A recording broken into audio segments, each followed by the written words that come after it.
안녕하십니까. 배종찬의 시사본부 시작하겠습니다. 해병대 최상병 순직 사건을 수사했던 박정훈 대령의 구속영장 실질심사가 오늘 중에 열릴 예정입니다. 수사 외압에 대통령이 개입한 거 아니냐는 의혹이 나온 직후 구속영장이 청구됐고 군 검찰이 박 대령에게 증거인멸과 도주 우려가 있다고 판단한 것이 알려지면서 외압 의혹은 더 커지는 모양새인데요. 긴박하게 돌아가고 있는 이 사건, 현장 취재 다녀온 장윤선 기자와 함께 주간 이슈에서 들여다보겠습니다.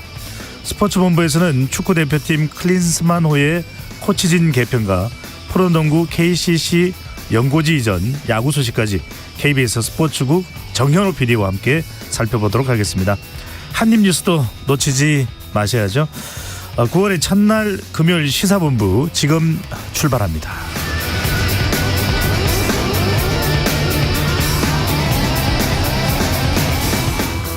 1부 마지막에 듣는 노래 디저트송 신청도 받습니다. 오늘 듣고 싶은 노래 문자 샵 9730으로 자유롭게 보내주시고요. 짧은 문자 50원, 긴 문자 100원입니다. 선정되신 분께는 치킨 등 간식 쿠폰 보내드리니까요. 많이 참여해 주십시오. KBS 1라디오의 모든 프로그램은 유튜브에서도 함께할 수 있습니다. 구독과 좋아요, 댓글 많이 부탁드립니다.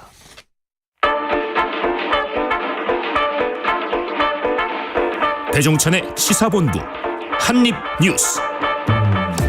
오늘의 핵심 뉴스 한입에 정리하는 한입뉴스 시작하겠습니다. 박정호 오마이뉴스 기자, 미디어인권연구소 뭉클의 이봉우 연구원 함께합니다. 두 분 어서 오십시오. 안녕하십니까. 네. 자, 오늘 이슈가 많아서 오늘은 날씨나 기타 질문 안 드리고 바로 들어가도록 하겠습니다. 자, 오늘은 갈 곳이 많습니다. 먼저 육군사관학교로 갑니다. 홍범도 장군 흉상 육사 밖으로 이전하겠다고 밝혔네요. 결정이 된 건가요? 네, 육사가 어제 오후에 보도 자료를 냈습니다. 그래서 충무관 앞에 있는 홍범도 장군 흉상, 육사의 정체성과 독립투사로서의 예우를 동시에 고려해서 육사 외, 그러니까 독립운동 업적을 잘 드러낼 수 있는 적절한 장소로 이전하겠다, 이런 입장을 내놨습니다.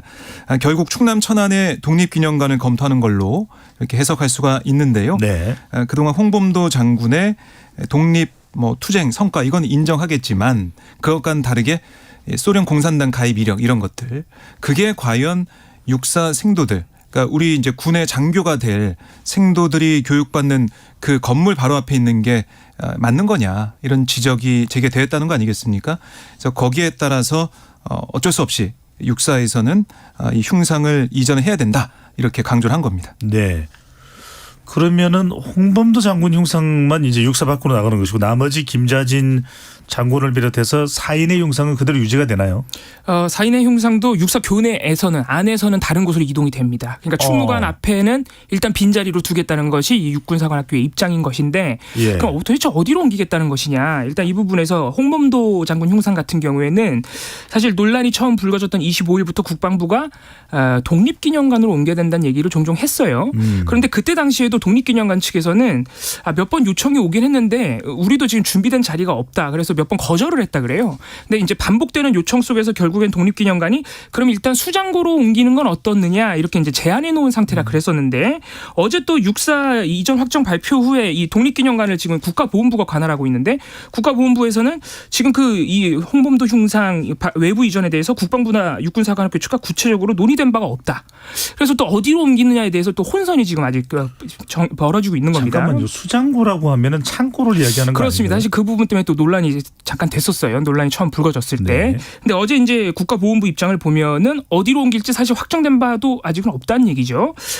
그리고 충무관, 육사 충무관 앞에 있는 나머지 4인의 독립군 영웅 같은 경우에는 4층 건물, 육사 그 4층 건물이 충무관 내부로 옮겨서 각 층 로비를 이 시대별 국난 극복사를 보여주는 전시 공간으로 꾸밀 텐데, 네. 그 중에 이제 그 독립운동을 보여주는 전시, 그쪽에다가 이 나머지 4인 영웅의 흉상을 옮겨 놓겠다는 것이 육사의 입장이고요. 그 앞에 빈 공간에다가 사실 메가더 장군이나 고 백선엽 장군의 동상을 설치하는 것 아니냐, 이런 논란도 있었는데 어제 육사 입장에 따르면 일단은 그 앞부분은 비워두는 것이 유력하다라고 밝혔습니다.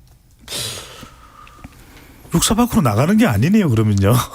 그 네. 나머지 4인 같은 4인의 경우에는 흉상은요. 4인의 흉상은 내부로, 건물 내부로 네. 옮긴다는 것이죠. 외부를 내부로 들어간다. 자, 그리고 한덕수 총리가 해군 잠수함인 홍명도함, 박근혜 전 대통령 당신 2016년에 명칭이 붙었던 것인데, 자, 홍범도함의 이름도 재검토하겠다라고 발언을 했습니다. 한덕수 총리 발언부터 듣고 오겠습니다. 국방부에서 검토를 하리라고 생각하고요. 저는 그 군함에다가 홍범도 그 소련의 공산당원의 자격을 가진 사람을 자유민주주의를 지향하는 헌법 제1조에 의한 민주공화국에 맞지 않는 일은 당연히 저는 고치는 것을 검토해야 된다고 생각합니다. 네, 방금 전에 말씀드린 것은 홍범도함입니다. 홍범도 장군을 장군의 이름을 붙인 홍범도함. 자, 그러면 어디 그 바뀔 가능성을 적극적으로 검토하겠다는 의미입니까? 해군에서는 네. 검토하지 또 않았다라는 또 설명이 있었던 것으로 기억을 하는데요. 네, 그래서 오늘 이제 국방부 관계자한테 기자들이 물어봤어요. 어제 한덕수 총리의 발언이 있었는데 어떻게 된 거냐라고 얘기를 했더니 해군에서 한 명을 바꾸거나 하는 검토는 없는 걸로 알고 있다. 또 이렇게 얘기를 했습니다. 그러니까 가능성을 얘기한 거고 국방부가 예전에 밝혔던 필요하면은 뭐 검토할 수 있다. 이 정도 선에서 얘기한 게 아니냐 이런 해석을 국방부 관계자는 내놓고 있던데 아직 적극적으로 검토가 되고 있는 건 아닌 것 같아요. 그러니까 정부로서는 여러 가지 판단을 해야 될 것 같고 사실 이 1800톤급 잠수함 홍범도함 박근혜 정부 시절에 진수가 된 겁니다. 2016년에. 그리고 당시 해군이 어떤 얘기를 했었냐면 홍범도 장군의 애국심을 기리고 또 국민 안보의식 고취를 위해 홍 장군의 이름을 한 명으로 제정했다. 이렇게 홍보를 했거든요. 강조해왔거든요. 그런데 이거를 이제 와서 5년 지금 2016년이니까 7년 뒤에 바꾼다. 과연 해군 승조원들이 납득할 것인지 이 부분도 있고 또 국민들 여론으로 봤을 때 사실 홍범도 장군의 흉상을 육사 밖으로 옮기는 것 여기에 대해서도 반대하는 목소리가 좀 많다라는 그런 보도가 이어지고 있는데 홍범도함 이름까지 바꾸는 게 과연 국민들 설득할 수 있는 어떤 계기가 있어야지 가능한 것이지 지금 현재로서는 좀 부담스럽게 다가오는 게 아니냐 이런 해석도 나오고 있습니다. 네. 그러니까 이렇게 이름을 바꾸는 경우가 거의 없기 때문에요.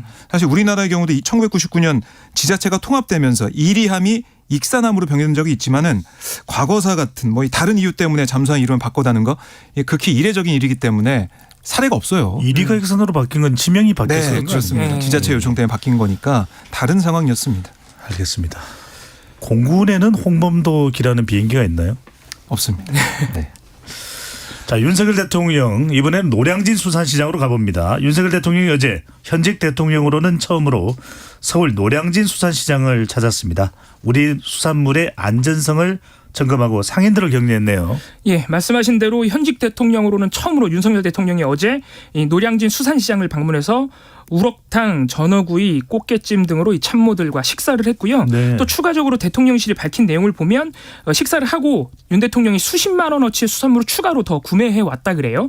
그래서 이것을 앞으로 당분간 열릴 대통령실과 관저에서 열릴 오찬 만찬에서 이 수산물들을 직접 소비할 계획이라고 밝혔습니다. 그래서 아무래도 후쿠시마 오염수 방류 이후에 이제 수산물 우리 어민들에 대한 우려가 많다 보니까 이 국산 수산물 소비에 대한 장려를 윤 대통령이 계속해서 격려하는 모습을 확인할 수 있습니다. 근데 윤석열 대통령이 지금 국산 수산물, 지금 왜냐하면 우리는 지금 후쿠시마산 수산물을 금지하고 있으니까 수입을. 네. 이 국산 수산물에 대한 안전성을 강조하는 행보는 뭐 그런 대로 필요한 것인데 지금 오염수 방류 자체에 대한 국민적인 우려에 대해서는 사실 굉장히 강경한 입장을 대통령을 포함해서 정부 관계자들 한덕수 총리 포함해서 모두 밝히고 있고요. 또 어제 윤석열 대통령이 이 오염수 방류에 대해서 또 한 번 가짜뉴스와 허위 선동으로 어려움을 겪고 있는 수산물 업계에 대한 지원을 신속하게 추진하겠다 그러면서 오염수 방류에 대한 우려를 다시 한 번 또 가짜뉴스와 허위 선동이라고 사실 치부한 측면이 있거든요. 근데 국산 수산물 소비에 대한 촉진 부분하고 오염수 방류에 대한 우려는 사실 별개입니다. 그러니까 오염수 방류에 따라서 해수에 어떤 영향을 미치느냐 그리고 이거 사실 방류가 언제 끝날지 모르기 때문에 이런 방사능 물질이 해수에 장기간 미치는 영향이 어떠느냐에 대해서 사실 잘 모르니까 우려가 있는 것이거든요. 네. 그래서 무조건 가짜뉴스라고 하는 것보다는 어디까지는 우려할 만하고 어디까지는 잘 알 수 있고 이런 부분을 정부가 사실 설명해 주면 되는 겁니다. 그래서 너무 그렇게 가짜뉴스라고 치부하는 부분에 대해서는 여전히 조금 논란이 있는 편입니다. 그렇군요. 우리 수산물을 촉진하는 것은 또 상당히 긍정적인 그렇습니다. 것이고 하지만 또 후쿠시마 오염수와 관련된 또 대통령의 대응도 또 필요하다라고는 의견도 있는 것으로 보입니다. 자, 한덕수 국무총리가 일본 후쿠시마산 수산물 수입은 계획이 없다 이렇게 거듭 강조를 했네요. 네, 그 질문이 나오니까 한덕수 총리가 계속해서 아니 후쿠시마산 수산물 수입할 계획 없다 믿어달라 이런 취지의 얘기를 한 건데요. 수입하고 또 하지 않고 이런 거는 우리의 주권이기 때문에 안심할 때까지는 수입하지 않을 거다. 지금은 한마디로 수입하는 것은 전혀 생각하고 있지 않다 이렇게 강조를 했습니다. 하지만 계속해서 이런 질문이 나오고 의구심이 생기는 것은 과거 일본이 우리나라의 이제 후쿠시마 수산물 수입 금지가 부당하다라고 WTO에 제소했지 않습니까? 세계무역기구 분쟁이 있었기 때문에 주권적 영역이어도 우리 마음대로 할 수 있는 사안이 아니다라는 얘기가 나오고 있는 거예요. 그러자 한 총리는 내부적으로 다 전략이 있고 그걸 공개할 수가 없다. 우리 마음대로 할 수 있다. 그러니까 믿어달라. WTO 뭐 제소를 하더라도 우리는 계획이 다 있다. 이런 취지의 얘기를 한 거예요. 근데 사실은 어떤 계획이 있는지는 궁금한데 WTO라는 게 이게 우리가 2심 통해서 이겼습니다. 1심엔 졌었어요. 근데 2심에서 이긴 근거 사유가 아니 원전 사고 이후에 그 해여 환경적으로 위험하다. 환경적으로 위험하기 때문에 거기서 나는 수산물도 위험할 수 있는 거 아니냐 이런 논리로 이겼단 말이죠. 근데 우리가 지금 일본의 여러 가지 이제 방류 가운데서 데이터나 이런 거 봤을 때 안전하다, 믿어도 된다 이런 입장 계속 밝히다 보면 일본에서는 그럼 안전한 해양 환경이네. 그럼 여기서 살고 있는 수산물도 수입해도 되는 거 아니냐라고 치고 들어올 가능성이 있고 WTO 만약에 제소한다 그래도 그때 과연 우리가 지난번처럼 이길 수 있겠느냐 이런 우려가 나오고 있는 겁니다. 네. 또 일본이 이번에 중국에서 수산물 금지, 수입 금지한다고 하니까 WTO 제소까지 검토한다고 했어요. 일본이. 그렇습니다. 네. 그러니까 중국을 향해서 그렇게 그런 위협까지 어떻게 보면 지적까지 하고 있는 건데요. 이런 상황이 우리한테도 돌아올 수 있는 게 아니냐 이런 우려는 남아 있습니다. 한덕수 총리 그 비장의 또 방법이 궁금해지기는 합니다. 네. 자, 이 후쿠시마 오염수 방류 관련해서 정부가 이 또 대통령실에서 유튜브 제작에 관여한 것으로 알려져서 또 논란이 되기도 했는데요. 이 영상이 조회수가 상당히 많습니다. 무려 1,600만 회가 넘는데 이게 어디서 조회했을까 이런 어떤 의문이 또 지적이 나오고 있네요. 그렇습니다. 뭐 당연히 이제 정부에서는 관심이 많은 국민들이 다 조회를 한 것이다라고 우리 밝히고 국민들이. 있는데 그렇습니다. 일단 7월 7일에 올라온 대한민국 정부 공식 유튜브 채널에 올라왔던 이 전문가들이 말하는 오염수의 진실이라는 영상이고요. 말씀하신 대로 이게 사실 문체부에서 만들었다 그랬는데 나중에 이제 예산 집행 내역 그리고 용역 이런 걸 보니까 대통령실이 집행한 것으로 알려서 논란이 됐던 그 영상입니다. 이 영상 조회수 어제 기준으로 1,670만 회를 넘겼는데 이런 조회수는 글로벌 K-팝 스타인 BTS나 블랙핑크 영상에서 간혹 보이는 영상 조회수라서 지금 사실 좀 궁금한 것이죠. 어떻게 이렇게 영상 조회수가 나왔느냐. 왜냐하면 이 대한민국 정부 유튜브 채널이 지난 5월 이후 내놓은 영상이 총 70개인데 이 중에서 10만 조회수를 넘은 영상 이 영상 하나입니다. 심지어는 조회수 1,000을 넘긴 영상도 20개밖에 안 돼요.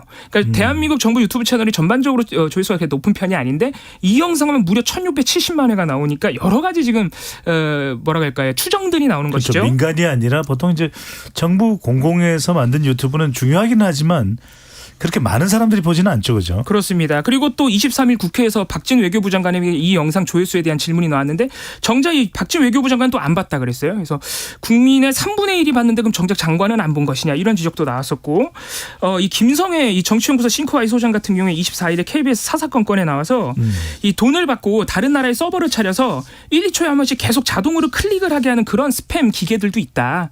그러니까 혹시라도 이런 게 이용됐을지도 모른다라는 이제 추정을 내놓은 바도 있고 MBC는 지난 25일에 영상 조회수가 높은데 그 영상 유튜브 영상 같은 경우에 이 타임라인에 마우스 커서를 올려놓으면은 어느 시간대 그 영상 내에 어느 시간대에 가장 많은 조회수가 몰려 있는지 이렇게 그래프가 나와요. 근데 영상 앞부분 대략 한 4, 5초 이전 부분에 그 조회수가 몰려 있다는 겁니다. 이런 부분을 또 MBC가 보도를 했어요. 그러니까 이게 영상을 다 본 게 아니고 클릭만 하고 빠져나간 조회수가 많은 것 아니냐. 이제 이런 부분을 암시한 것인데 문제는 문화체육관광부가 이에 대해서 아주 강경하게 대응을 하고 있습니다. 있습니다. 일단은 사실이 아니다. 30초 이상 시청한 건수만 조회수로 집계가 되기 때문에 1,600만의 조회수가 다 30초 이상은 본 것이다라고 반박을 하면서 MBC를 언론중재위원회 정정보도 청구 및 영상 삭제를 요청하는 조정 신청을 했습니다. 또 아까 말씀드린 KBS 사사건 건에 대해서도 정정보도 청구를 예고해 놓은 상태라 이 1,600만 조회수가 너무 이례적이니까 이게 궁금증이나 추정들을 보도한 것만으로 이렇게 영상 삭제까지 요구를 하는 것이 과연 맞느냐 이런 부분에 대해서도 좀 논란이 있는 편. 기술적으로는 이 진위 여부를 가릴 수는 없나요? 그렇죠. 정확하게 이게 유튜브에서 아주 상세한 정보를 공개하지 않는 이상은 사실 잘 알 수가 없는 부분이죠. 알겠습니다. 이번에는 이태원으로 가봅니다. 12구 이태원 참사 특별법이 지난 31일 국회 행정안전위원회를 통과를 했습니다. 통과 직후 이상민 행정안전부 장관의 발언이 있었는데 이 부분이 좀 논란이 되고 있습니다. 이상민 장관의 발언 듣고 오겠습니다. 그동안 이태원 참사의 진상이 경찰 수사와 국정조사 등을 통해서 규명이 되었고 피해자와 유가족 지원 등은 특별법이 없어도 현재 진행되고 있으므로 특별법 제정이 필요하지 않다는 점을 말씀드렸고 현재도 그 입장에는 변함이 없습니다. 자, 이 참사 유족들도 입장을 냈는데요. 참사 유족들의 입장 발언까지 듣고 와서 이야기 더 나누도록 하겠습니다. 특별법을 통한 조사기구가 제대로 된 조사를 통하여 진상을 파악하고 책임자를 처벌하는 표본이 되어 향후 발생할지 모르는 참사에 대비하고 재발 방지를 할 수 있는 단초가 되었으면 하는 바람뿐입니다. 이태원 특별법은 정쟁의 도구가 아니라 국민의 슬픔과 눈물을 닦아주는 국민 위로법이 되어야 합니다. 이태원 참사 특별법에 대한 장관과 또 유족들의 생각이 전혀 다릅니다. 어떻게 해석을 해야 될까요? 네, 어제 이상민 장관이 특별법 제정이 필요하지 않다. 또 유족 등과도 계속해서 협의를 하고 있고 특별법이 없어도 현재 유가족 지원은 피해자 지원은 진행되고 있다. 이렇게 얘기를 한 건데 사실 유가족들의 얘기를 들어보면 유가족 얘기 한 번이라도 들어줘 봤냐 이렇게 얘기하고 있거든요. 당사자들은 뭐 이런 지원 관련해서 아니면은 이 참사와 관련해서 정부의 어떻게 보면은 케어나 아니면은 대화나 그리고 여러 가지 상황에 대해서 얘기를 나눠본 적이 없다라고 하는데 이상민 장관은 지금 하고 있으니까 법이 필요 없다. 이렇게 하고 있으니까 유가족들 입장에서는 참 속이 답답하고 화가 나는 그런 상황인 거고요. 이게 이제 야당에서는 이걸 계속 추진해 왔고 여당에서는 반대해 왔어요. 어제도 이 행안위 통과하면서 여당 의원들 퇴장을 해서 야당 단독으로 통과가 됐는데 결국 11명의 이 특조위원 가운데 여야가 이 4명을 이 계속 추천하고 그다음에 국회의장 1명이 추천하고 유가족 추천하고 하면서 야당이 7이다. 여당은 4고 야당은 7이기 때문에 이게 공정하지 않다. 또 이렇게 여당은 주장하고 있습니다. 하지만 뭐 이게 패스트트랙에 올라왔기 때문에 이제 법사위와 본회의 뭐 시일만 지나면 통과가 될 가능성이 큰 상황인데요. 이제라도 이태원 참사 특별법 뭐 이걸 통해서 진상규명 또 재발방지 대책이 앞으로 계속해서 만들어져야 된다. 이런 얘기가 많이 나오고 있습니다. 이 특별법은 그대로 통과되면 시행이 되나요? 아니면 또 대통령 거부권이 행사될 수도 있나요? 대통령 거부권이 네. 행사될 수도 있죠. 사실 야당이 그래서 어제 단독으로 통과시키면서도 국민의힘이 요구했던 바를 또 많이 반영을 했어요. 네. 일단 그 지원 대책 대상이 되는 유가족들 이 피해자 범위도 대폭 축소를 했거든요. 그러니까 여당도 앞으로 논의를 좀 해줬으면 참여를 해줬으면 하는 게 유가족들의 바람이죠. 네, 끝까지 좀 봐야겠네요. 교통정보 듣고 한입뉴스 이어가겠습니다. 유하영 리포터. 네, 이 시각 교통정보입니다. 지금 고속도로는 돌발 구간을 중심으로 속도를 줄입니다. 남해고속도로 순천 방향 창원 1터널 부근 사고 여파로 정체가 심합니다. 조심해서 지나셔야겠고요. 중부 내륙고속도로는 양평 쪽으로 문경 2터널에서 공사하면서 문경세제 나들목부터 정체입니다. 논산 천안고속도로는 남풍새 나들목을 중심으로 양방향 5km씩 정체고요. 경부고속도로는 서울 방향 양재에서 반포까지만 정체 남아 있습니다. 점심시간인 만큼 서울 시내도로 정체는 대부분 풀렸는데요. 강변북로 구리 방향 원효대교에서 한남대교까지만 주춤하고요. 15분 정도 걸리겠습니다. KBS 교통정보센터였습니다.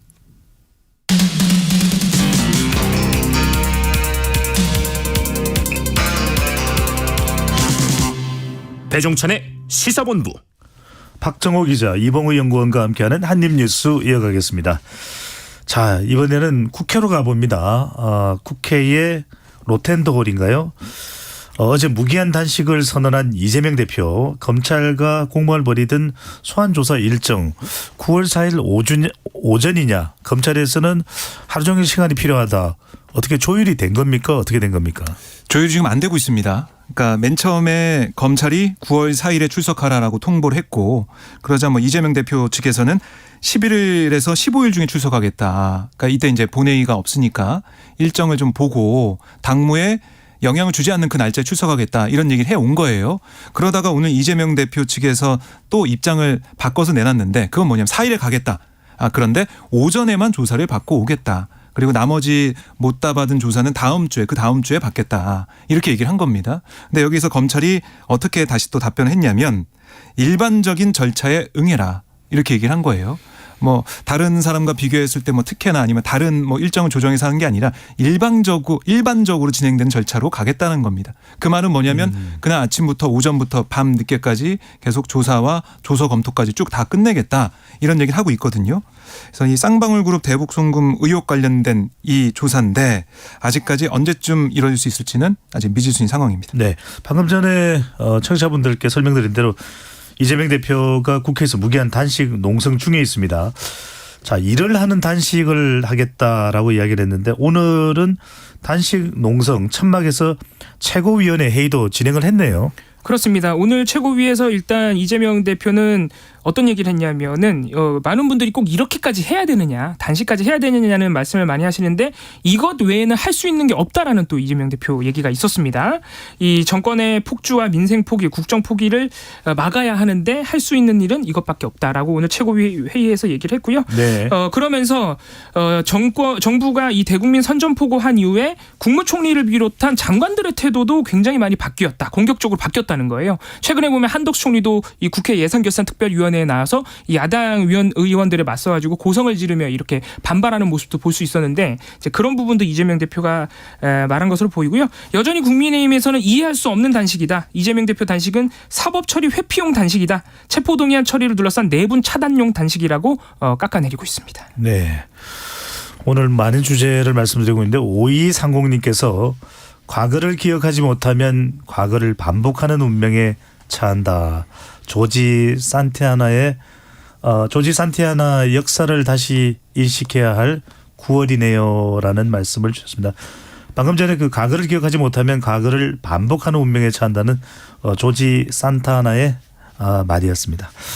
자, 이번에는 법원으로 가봅니다. 이균용 대법원장 후보자 관련 의혹, 뭐 동지법 위반 의혹, 또 판결 관련된 또 의혹, 이런 부분들 말씀드렸는데, 자, 이번에는 후보자의 아들이 과거 20살 나이가요, 김앤장 법률사무소에서 인턴으로 활동한 것으로 나타났다. 이게 어떤 차원에서 문제가 되고 있는 겁니까? 그러니까 이게 이제 이 후보자 아들이 2009년 7월 당시 20세에 김앤장 인턴으로 활동을 했는데, 당시 이 A 씨는 미국 펜실베니아 대학 경제학과에 재학을 하고 있었습니다. 그래서 뭐 자동차 회사 사이의 금융 문제에 관한 소송 사건 조사에 참여했다, 뭐 이런 얘기를 SNS에 글을 통해서 올려놨는데, 그런데 이게 김앤장 인턴, 이거는 이 자격이 되느냐는 문제가 지금 불거져 있는 거예요. 그러니까 김앤장은 변호사 실무를 교육하기 위해서 로스쿨 학생들의 지원을 받고 절차를 거쳐서 인턴을 선발해 왔는데, 뭐 현재 김앤장 홈페이지에 인턴 지원 접수의 항목에 좀 들어가서 보면 지원 자격이 법학 전문 대학원생 이렇게 규정돼 있어요. 근데 로스쿨생이 아니었던 A 씨가 어떻게 김앤장에서 인턴을 했냐. 이른바 아버지 덕분에 김앤장 국내 최대로 오펌에서 인턴을 한 것은 아니냐, 이 의혹이 되겠네요. 네. 그러니까 이균용 후보자가 김앤장 변호사들이 다수 포함된 민사 판례 연구회, 여기 회원이기도 합니다. 그래서 그런 인연으로 해서 어떻게 보면 아빠 찬스로 된 게 아니냐, 이런 얘기가 나오고 있는 거죠. 사실 주요 로펌 인턴 채용 경쟁률이 계속 높아지고 있거든요. 어떻게 된 거냐, 아빠 때문 아니냐, 이런 얘기가 나오고 있는데, 하지만 여기에 대해서 이 후보자는 어떻게 해명을 했냐면, 아들은 군입대 앞두고 스스로 판단하에 김앤장의 인턴 활동을 지원해 근무한 거다라고 얘기를 했고, 또 아들의 기억에 의하면 이 김앤장에서 당시 학부생 인턴 프로그램을 운영하고 있었다. 당시 자신 외에 10명 이상의 학부생과 함께 인턴 프로그램에 참여한 걸로 기억하고 있다. 라고 얘기하면서 특혜가 아니다라는 주장을 펼치고 있습니다. 또 김현장 측에서도 학부생을 대상으로 한 인턴 프로그램 운영하고 있다고 이렇게 입장을 내놨어요. 그래서 어떻게 보면 학부생 프로그램이 있었구나라는 생각을 해서 특혜 아니네 이렇게 볼 수도 있겠지만 이게 홈페이지를 통해서는 로스쿨 대상으로 한 인턴 이 지원을 받고 학부생은 다른 절차가 있다고 김현장 측에서 얘기하고 있거든요. 이거 다른 절차가 뭔지 이것도 궁금한 부분입니다. 그것이 또 공개적으로 네. 진행이 되었던 방식이었는지 네, 이것도 확인해 볼 그렇습니다. 필요가 있겠네요. 네, 그래서 정말 아빠 찬스가 있었는지 이거는 인사청문회 과정에서 들여다볼 문제 같습니다. 네. 자, 이번에는 국방부로 가봅니다. 해병대 국방부 계속 이야기를 하게 됩니다. 국방부 검찰단이 박정훈 대령에게 구속영장을 청구했는데 오늘 영장 실질 심사가 열릴 예정입니까? 어떻게 아직 열리지 못했다는 이야기도 있고요. 그렇습니다. 오전 10시에 이제 박정훈 대령이 이 군사법원 용산에 있는 중앙지역 군사법원으로 출석을 해서 영장 실질 심사를 원래 받기로 돼 있었어요. 그래서 이 자신의 해병대 동기들과 이렇게 포옹도 하고 이 팔강모 행진곡도 부르면서 좀 이렇게 위로를 받으면서 출석을 하려고 팔강모 했습니다. 사나이. 예. 팔강모 사나이 죄송합니다. 예, 이렇게 하면서 출석을 하려고 그랬는데 네. 지금 이게 제대로 이루어지지 못하고 있다 그래요. 일단 출석 방식, 이 군사법원으로 들어오는 방식에 대해서 국방부와 이 박정훈 대령 측이 지금 갈등을 빚고 있다 그러는데 박정훈 단장 측은 이게 군사법원에 마련된 별도의 출입구로 별도의 법원 출입구로 영장 실질 심사에 출석하겠다 이렇게 밝힌 것이에요. 하지만 국방부는 법원의 별도 출입구가 아닌 국방부 영내로 들어와서 영내를 거친 다음에 법원으로 들어가라. 라고 이렇게 맞서면서 지금 출석이 이루어지지 못했다는 겁니다. 아마 이런 부분에 대해서는 지금 박 전 단장 측은 국방부 검찰단은 말 그대로 검찰이기 때문에 별도의 기관 아니냐. 그런데 국방부 검찰단을 거쳐서 들어가라는 것은 절차상 잘못된 것이다. 법원에 출석해야 되는 실질심사니까 법원으로 들어가겠다고 하고 있는 것이고 국방부는 그게 아니다. 군인이니까 국방부로 들어와서 영내로 일단 들어와서 들어가야 된다라고 해서 이게 일종의 기싸움처럼 보이기도 하는데 일단은 어떻게 되는 것이 좀 오늘 실질심사가 제대로 이루어지는지는 좀 지켜봐야 되는 상황이고 한 가지 더 봐야 되는 것은 지금 박정훈 대령 측의 법률 대리인 그리고 군인권센터가 함께 이 박정훈 대령 측을 지원하고 있는데 군인권센터에 따르면 이런 갈등 속에서 국방부가 아예 군사법원 출입구를 잠가버렸다는 거예요. 그러니까 박정훈 대령 측이 군사법원 출입구로 들어가겠다고 하니까 국방부가 그걸 잠가버린 것은 너무한 것 아니냐. 군사법원으로 들어가면서 실질심사 대상이 영장을 청구받은 사람이 박정훈 대령인데 어디로 들어가든 간에 일단 들어가서 당연히 심사를 받아야 되는 것이 당연한 기본권인데 문을 잠그는 것은 좀 너무하지 않느냐. 이 또 군인권센터에서는 이렇게 주장하고 있기 때문에 네. 오늘 진행되는 상황 지켜봐야겠습니다. 이 내용이 더 중요해 보이는데 지금 박정훈 대령 전 수사단장 관련해서 해병대 수사단의 조사 결과에 법리 검토를 해준 해군 군 검사가 무서운 일이라고 한 통화 녹취가 공개됐다고 하는데 무슨 내용입니까? 예, 이게 박정훈 대령이 원래 일정대로 경찰에 보고서 이첩한 8월 2일 곧바로 국방부 검찰단이 이첩 자료 가져갔잖아요. 네. 그리고 박정훈 대령이 집단 한 명 수계로 입건이 됐고 지금 항명 혐의로 영장 심사를 받고 있는데 이 8월 2일 다음 날인 8월 3일 해병대 수사단 수사 결과를 법리 검토해준 해군 검찰단 소속 검사가 해병대 수사관과 통화하면서 사태 심각성을 설명하는 음성 파일이 공개가 된 겁니다. 이 내용을 보면 이 해군 소속의 A 군검사가 뭐라고 했냐면 지금 국방부 검찰단이 수사 자료 가져가게 된다면 처음부터 지금까지 조사했던 내용은 싹 날리고 수사를 다 처음부터 다시 할 계획이 혹시 있는 건 아닌지 우려된다. 그래서 최악의 경우를 상상해서 말씀드리는 건데 대비해 놓는 것은 어려운 일이 아니지 않냐. 사본을 떠놓고 잘 보관을 챙겨놓고 세상에 없어지지 않게 부탁드리겠다. 이렇게 얘기를 했어요. 그래서 A 검사가 너무 무서운 일입니다. 이렇게 얘기하면서 해병대 수사관과 인사 나누면서 이 녹취가 끝나게 되는데 그러니까 이 조사 결과를 법리 검토해준 이 군 검사도 윗선의 수사 외압을 즉시 감지하고 있었던 게 아니냐. 이런 주장이 나오고 있습니다. 이 내용도 앞으로 상당히 파장이 될 수가 있겠네요. 네, 지금 그리고 이 박정훈 대령 같은 경우는 조금 전인 12시쯤에 군검찰이 이 구인영장을 집행해가지고 이 구인영장 하에 그 집행 하에 지금 법원 들어가서 심사를 받고 있습니다. 구인영장이면 강제로 이렇게 그렇습니다. 네. 구인이 된 겁니다. 알겠습니다. 자, 오늘이 어떤 날인지 청취자분들은 아시는지요? 바로 100년 전입니다. 1923년 9월 1일 100년 전입니다. 일본 관동 간토 지방에 발생한 대지진 당시 수많은 조선인들이 참혹하게 학살당하는 일이 있었던 바로 그날입니다. 일본 정부는 여전히 이 사실을 인정하지 않고 있다고요. 그렇습니다. 말씀하신 대로 1923년 9월 1일입니다. 오전 11시에 일본 수도권 지방인 관토 지역에 규모 7.9 대지진이 발생해서 이 지진만으로도 사상자가 10만 명이 넘었는데 문제는 대지진이 발생하자 일본 정부가 조직적으로 조선인을 불량 선인으로 지목하고 우물에 독을 풀었다. 불을 질렀다 등의 유언비어를 퍼뜨려서 일본인 자경단, 경찰, 군인으로 하여금 조선인을 학살하게 한 바로 이 관동 대학살 사건입니다. 당시에 일본 정부는 이 사건을 은폐 축소하기 위해서 공식적으로 사망자 집계조차 하지 않았고요. 당연히 사망자 명단도 없어서 조선인 사망자 굉장히 많은데 누가 돌아가셨는지도 지금까지 모르는 상황이고요. 당시 독립신문이 그래도 이런 어려운 상황에서도 한번 희생자 수로 추산한 바가 있는데 그때 당시 독립신문에 따르면 6,661명으로 일단 추산한 숫자가 있기는 합니다만 공식 숫자는 아니고요.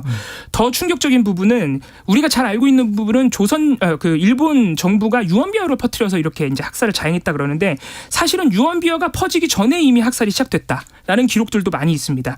일본 내무성이 각 지역의 현청으로 이 불량 선인 폭동에 관한 이첩이라는 공문서를 모두 보내가지고 지금 불량 선인들이 망동을 일으키고 있고 과격한 사상으로 일본인들을 살해하려고 드니까 빨리 방책을 강구하라고 이미 지시를 내린 거예요. 그래서 유언비어가 퍼지기 전인 9월 3일부터 지진이 9월 1일 날 발생했고 이미 9월 3일부터 각 마을별로 자경단이 조직되어서 유언비어가 퍼지기도 전에 이미 조선인들을 학살하고 있었다라는 이런 증거들이 당시의 신문, 공문서, 자경단 재판 판결문, 목격자들의 기록 등으로 다양하게 남아있는 상황인데 문제는 말씀하신 대로 일본 정부가 이거를 다 인정하지 않고 있습니다. 일단 학살 직후에도 일본 정부는 모든 책임을 자경단에 전가를 했는데 더 충격적인 것은 자경단에 전가를 해놓고 자경단 재판에서 다 집행유예로 풀어줬어요. 일단 이 부분이 하나 있고 최근에 5월, 6월에도 일본 의회에서 야당인 사회민주당이 이 부분을 이제는 인정해야 된다. 진상규명해야 된다 요청을 했습니다만 일본 정부는 정부가 가진 자료가 없다라는 좀 군색한 변명으로 사실 자료가 굉장히 많이 남아있거든요. 인정을 하지 않았고요. 이틀 전에도 일본 정부는 마스노 관방장관이 정부 내에 기록이 보이지 않는다라고 다시 한번 진상규명을 피했고요. 더 안타까운 점은 우리 정부에서도 사실 관심이 별로 없습니다. 이번에 100년인데요. 우리 정부와 정치권에서 공식적으로 여는 행사가 아예 없어요. 그 정도로 우리 정치권과 정부도 무관심하기 때문에 앞으로는 좀 관심을 보여줘야겠습니다. 네. 우리 서 PD와 저는 그냥 생각 구조가 같은 것 같습니다. 이야기를 들으면서 지난 런던 올림픽 한일전의 현수막 우리 공사구사님도 말씀을 주셨네요. 역사를 잊은 민족에게 미래는 내일은 없습니다. 이방우 미디어인권연구소 뭉클 연구원 박정호 오마이뉴스 기자와 한림뉴스 함께했습니다. 두 분 말씀 잘 들었습니다. 고맙습니다. 감사합니다. 오늘의 디저트송입니다. 4323님 영원할 것 같던 여름도 떠나가네요. 그렇네요. 요즘에 좀 선선해졌습니다. Earth, Wind and Fire의 September 들려주세요 라는 말씀 주셨는데 2502님과 0582님도 신청을 해주십니다. 세 분에게 모바일 쿠폰 다 드리겠습니다. 9월의 참가죠. September 듣고 2부로 돌아오겠습니다.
안녕하세요.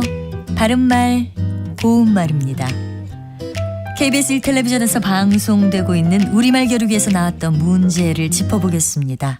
오늘은 뜻풀이를 듣고 거기에 해당하는 표현을 맞히는 문제입니다. 한자어 명사고요. 능력은 부족하면서도 남에게 지기 싫어하는 마음을 뜻하는 이음절로 된 표현 무엇일까요? 출연자의 답에는 교만, 오기, 질투 등이 있었는데 이 중에서 정답은 오기입니다. 오기는 거만할 오자에 기운 기자로 이뤄진 말인데요. 앞뒤 가리지 않고 어떤 일에 끝까지 덤비는 경향 같은 것을 가리키는 말입니다. 보통 오기가 나다, 오기로 버티다, 오기를 부리다 같은 표현으로 많이 사용하지요. 우리말 속담에 오기에 쥐 잡는다라는 것도 있습니다. 오기를 부리다가 쥐를 잡는다는 뜻인데요. 쓸데없는 오기를 부리다가 낭패를 보는 것을 비유적으로 이르는 말입니다. 그러니까 오기 부리는 것을 비꼬는 속담이죠. 참고로 아이들이 부리는 오기를 뜻하는 고유어 표현으로 아망이란 말도 있습니다. 예를 들어 동생은 나와 벌인 팔씨름을 이기기 위해서 아망을 부렸다. 또는 아망 피우지 말고 얌전히 있거라. 이렇게 표현합니다. 바른말 고운말 아나운서 변희영이었습니다.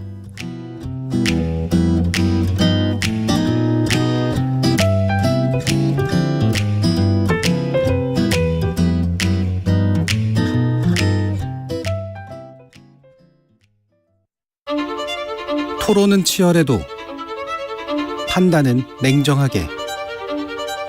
복잡한 세상을 바꾸는 첫걸음은 의외로 단순할지도 모릅니다. 평일 저녁 7시 20분 당신을 바꾸는 질문.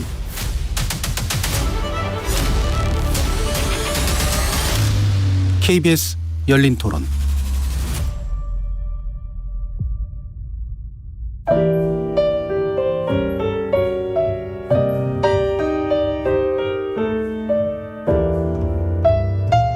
내일의 품격, 김성환의 시사야에서 챙겨가세요.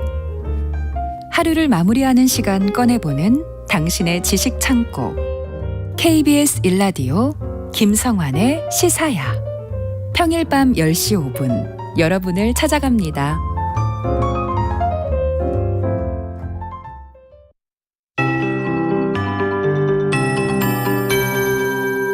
KBS 58분 날씨. 태풍 하이쿠가 북태평양 고기압의 가장자리를 따라 우리나라에 유입되고 있고요. 그리고 괌 동쪽에서 이동하고 있는 태풍 기러기도 고기압 가장자리를 탈 걸로 보여집니다. 우리나라 저위도 쪽에 3개의 태풍이 이동하고 있는 중입니다. 하이쿠이가 중국 내륙 쪽으로 상륙할 것으로 보입니다. 이 정체전선의 영향으로 오늘과 내일 전남 남해안과 경남권의 제주에는 천둥, 번개, 돌풍을 동반해 강한 비가 내리겠습니다. 이 태풍까지 이동하면서 남쪽에 고온다습한 공기가 북상하는 전선을 강화시키기 때문에 이렇게 남부와 제주는 많은 비가 내릴 것으로 보입니다. 전남 남해안과 부산 울산 및 경남 남해안은 내일까지 30에서 80mm, 많은 곳은 제주 해안까지 100mm 이상의 비가 쏟아지겠습니다. 남해안을 제외한 호남 지역으로는 5에서 40mm, 또 제주 산지와 제주 남부 쪽은 50에서 무려 200mm 안팎의 비가 쏟아지겠습니다. 시간당으로는 30mm에서 최대 60mm까지 매우 강하게 오는 곳이 많겠습니다. 비 피해 없도록 각별히 주의해 주셔야겠습니다. 또한 경남 남해안과 또 내일은 남해안 쪽으로 바람이 강하게 불겠습니다. 제주도도 마찬가지로 강풍이 이어질 걸로 보입니다. 제주 해안과 남해안은 너울성 파도가 높으니까 이 점도 주의하셔야겠습니다. 지금 서울의 기온은 27.7도입니다. 강혜종입니다.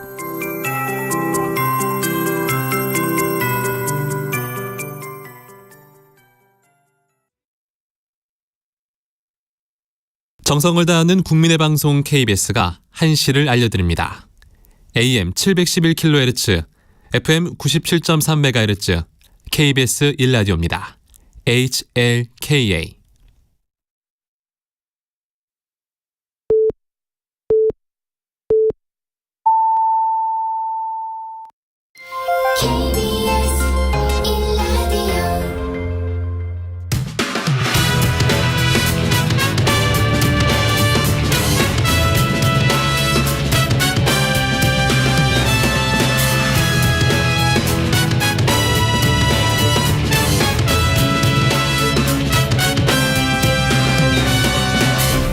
KBS 1라디오 배종찬의 시사본부.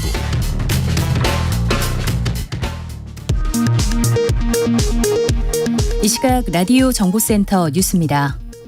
윤석열 대통령이 공산 전체주의 세력과 기회주의적 추종 세력, 반국가 세력이 반일 감정을 선동하고 있다고 말했습니다. 윤석열 정권의 퇴행을 막겠다며 어제부터 무기한 단식에 들어간 더불어민주당 이재명 대표는 이거 외에는 할 수 있는 게 없다고 말했습니다.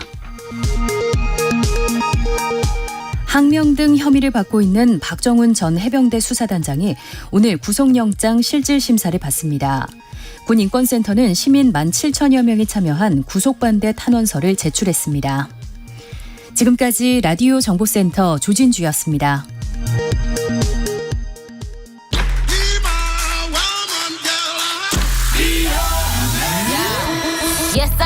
인터넷에서 화제가 된 뉴스를 다뤄보는 스트레이트 뉴스 파이터 시간입니다.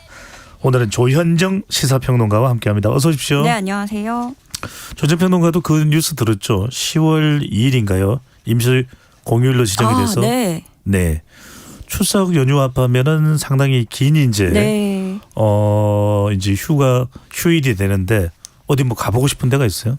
가보고 싶은데 뭐 항상 뭐 먹고 싶은 목록처럼 얼마든지 쓸 수 있지만 네. 예, 시사본부는 계속 되기 때문에 예, 저희하고는 상관없는 일이죠. 이런 대답을 강요한 건 아닌데 네. 여행지를 간다면 시사본부란 여행지를 가겠다 이런 대답으로 이해를 해도 될까요? 그런 여행지 넘어가시죠. 네. 차지하겠습니다. 네. 자, 9월의 첫날입니다. 아직 덥긴 하지만 아침 공기가 조금 선선해졌다는 말씀 드렸는데요. 가을하면 또 독서의 계절 아니겠습니까? 네. 청고마비다 이런 이야기 하는데 자, 그중에서도 오늘부터 7일까지는 금서 읽기 주간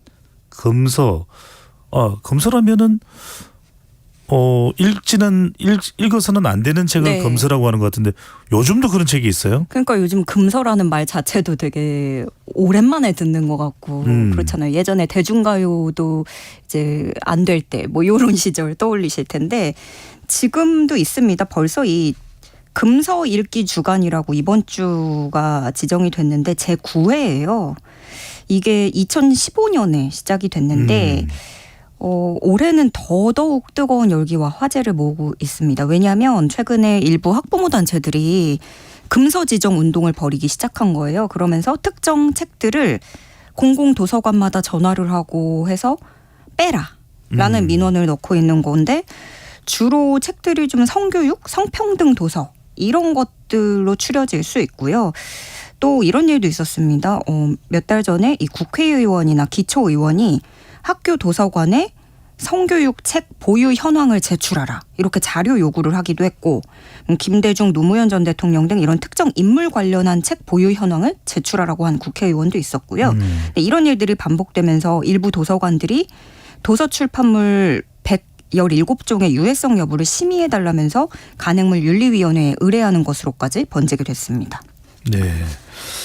자, 그러면 올해의 금서 우리가 이야기를 들었을 때 이름을 책 제목을 들었을 때 네. 이런 책이 금서구나 하는 책이 있어요. 뭐 아기는 어떻게 태어날까 이런 책들이고요. 세상에서 가장 용감한 소녀 제목 보면은 재밌어 보이는데 그리고 달라도 친구라는 이 책은 그 주인공들이 되게 다양해요. 특징적으로 뭔가 장애가 있는 친구도 있고 취향이 다르고 성격도 다르고 외적으로도 상당히 다르고 가족 구성도 모두 다른 그런 각각의 아이들을 보여주는 그런 책입니다. 또 꽃할머니라는 책도 포함이 됐는데 이건 한중일 작가들이 동시에 이제 어떤 출판을 하기로 기획을 하면서 위안부 피해자인 심다련 할머니의 증언을 토대로 만든 그림책이었습니다. 네. 이걸 만든 그 권윤덕 작가도 세계적인 아동문학상 후보로 이번에 선정이 되면서 또 국제적으로도 인정을 받고 있고 걸스토크라는 책도 있는데 요거는 여드름 관리하는 법부터 해서 이제 속옷도 바꿔 입어야 되니까 그런 게 생소하고 월경 이런 것들의 이야기를 다양하게 다루는 책입니다. 네. 근데 이 책들을 두고 금지해야 된다라고 하는 단체들은 이런 주장인 거예요. 청소년들에게 유해하다. 조기 성애화를 부추길 수 있다. 부정적인 측면을 이제 지적하면서 금서가 돼야 된다 이야기를 하는 것이네요. 네. 그렇지만 이제 반면에 청소년들은 성에 대해서 근원적으로 호기심을 가질 수밖에 없고 사실적으로 우리가 설명해 줄 필요가 있다라면서 반발이 또 나오고 있는 겁니다. 그래서 온라인에서는 SNS를 타고 이제 해시태그를 붙이면서 금서 읽기 운동에 불이 붙고 있는 실정입니다. 네. 약간 반발 심리도 작동했겠네요. 이게 왜 금서가 돼야 되지? 오히려 난 읽을 거야 하는 이런 마음도 있다고 봐야 되겠네요. 그럴 수 있죠. 왜냐하면은 오히려 더 흥미로워 보이는 이 책을 꼭 그러면 저렇게까지 말한다면 읽어봐야겠다. 이런 심리도 작동을 할 것 같고요. 네. 그 아주 뭐 옛날부터 해가지고 뭐 중세시대 이럴 때부터 해서 최근에까지도 시대를 막론하고 이런 금서에 대한 이야기가 있었잖아요. 그래서 어떤 자유로운 토론이라든가 모임을 통제하는 그런 일들이 있었는데 예전에 금서들은 뭐가 있었을까 보니까 젊은 베르테르의 슬픔 이게 있었고요.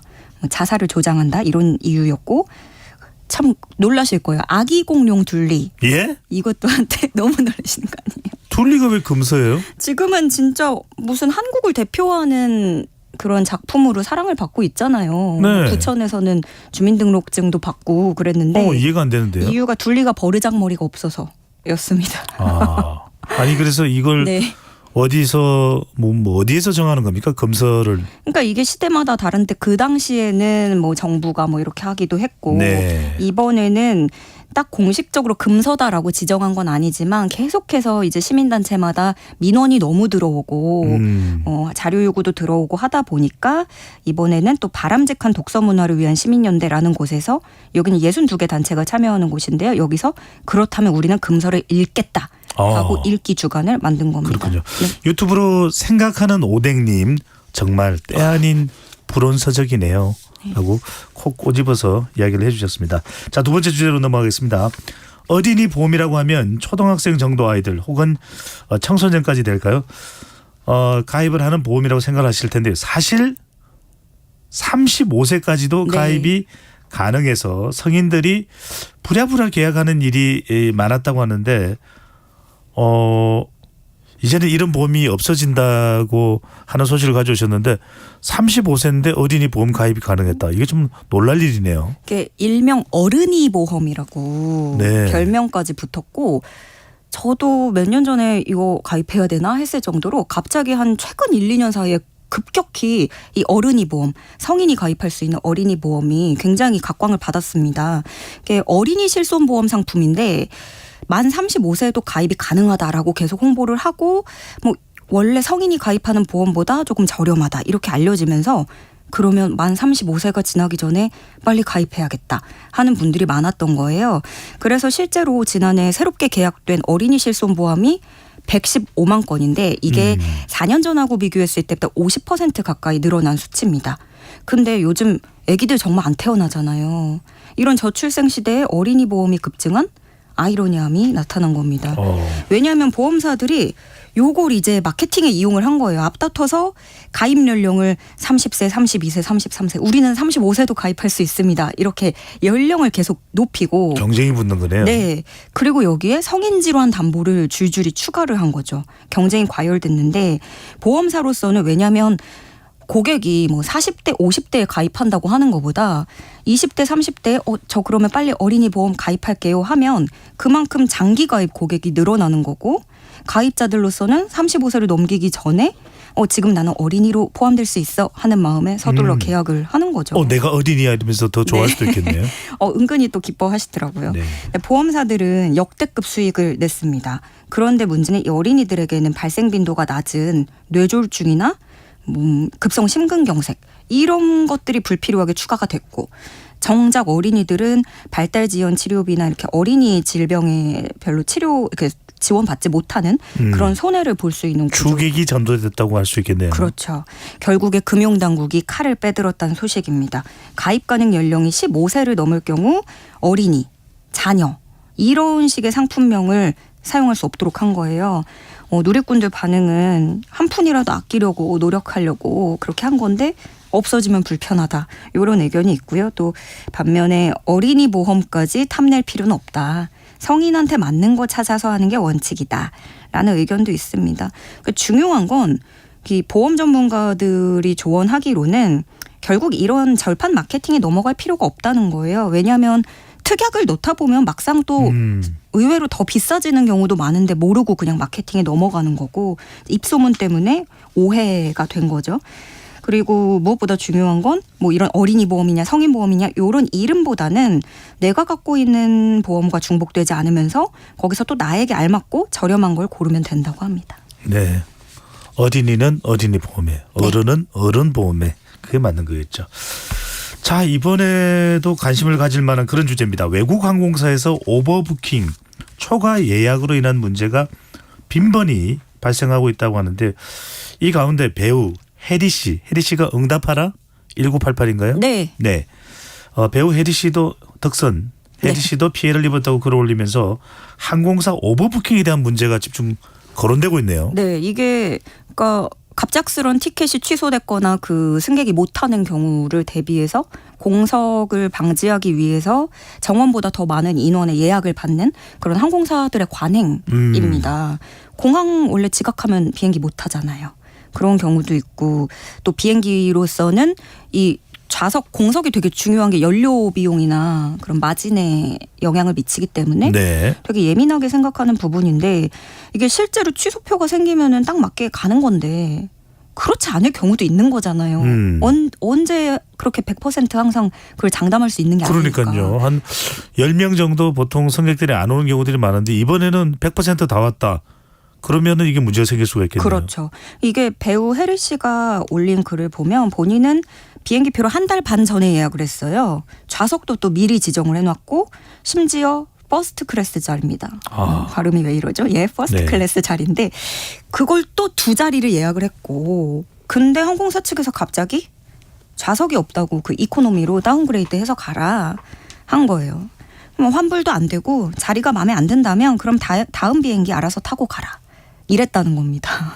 근데 외국에 가는 게 사실 날짜를 빼서 이렇게 일정을 다 조율해서 가는 건데 갑자기 다음 비행기 알아서 찾아라 하면은 요것도 되게 난감한 거죠. 황당하겠네요. 네. 네. 유명 유튜버도 이런 비슷한 경험을 했는데 출발 직전에 자리 없다고 해버리니까 그럼 마냥 기다려보고 공석이 생기면 널 줄게 아니면 다른 비행기 또 알아서 잡아서 타라 이런 식인 거예요.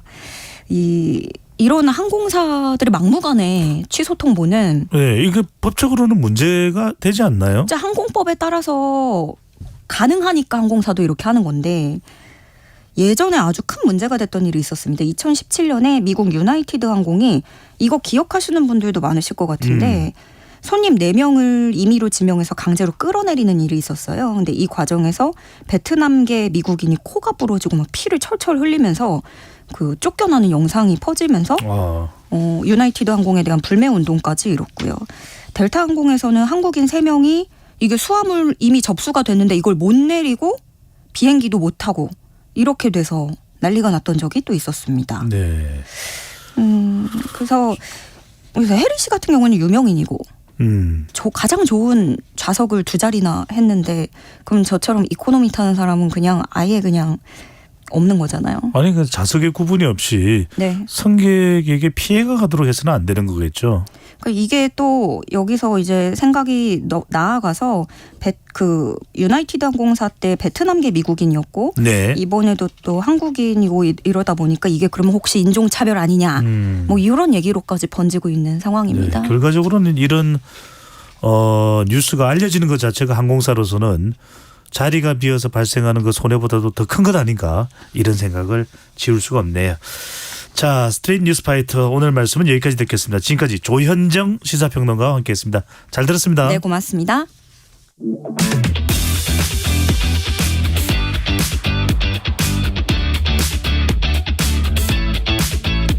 배종찬의 시사본부는 여러분과 함께합니다. 짧은 문자 50원, 긴 문자 100원이 드는 샵 9730. 라디오 어플 콩과 유튜브는 무료로 참여하실 수 있습니다.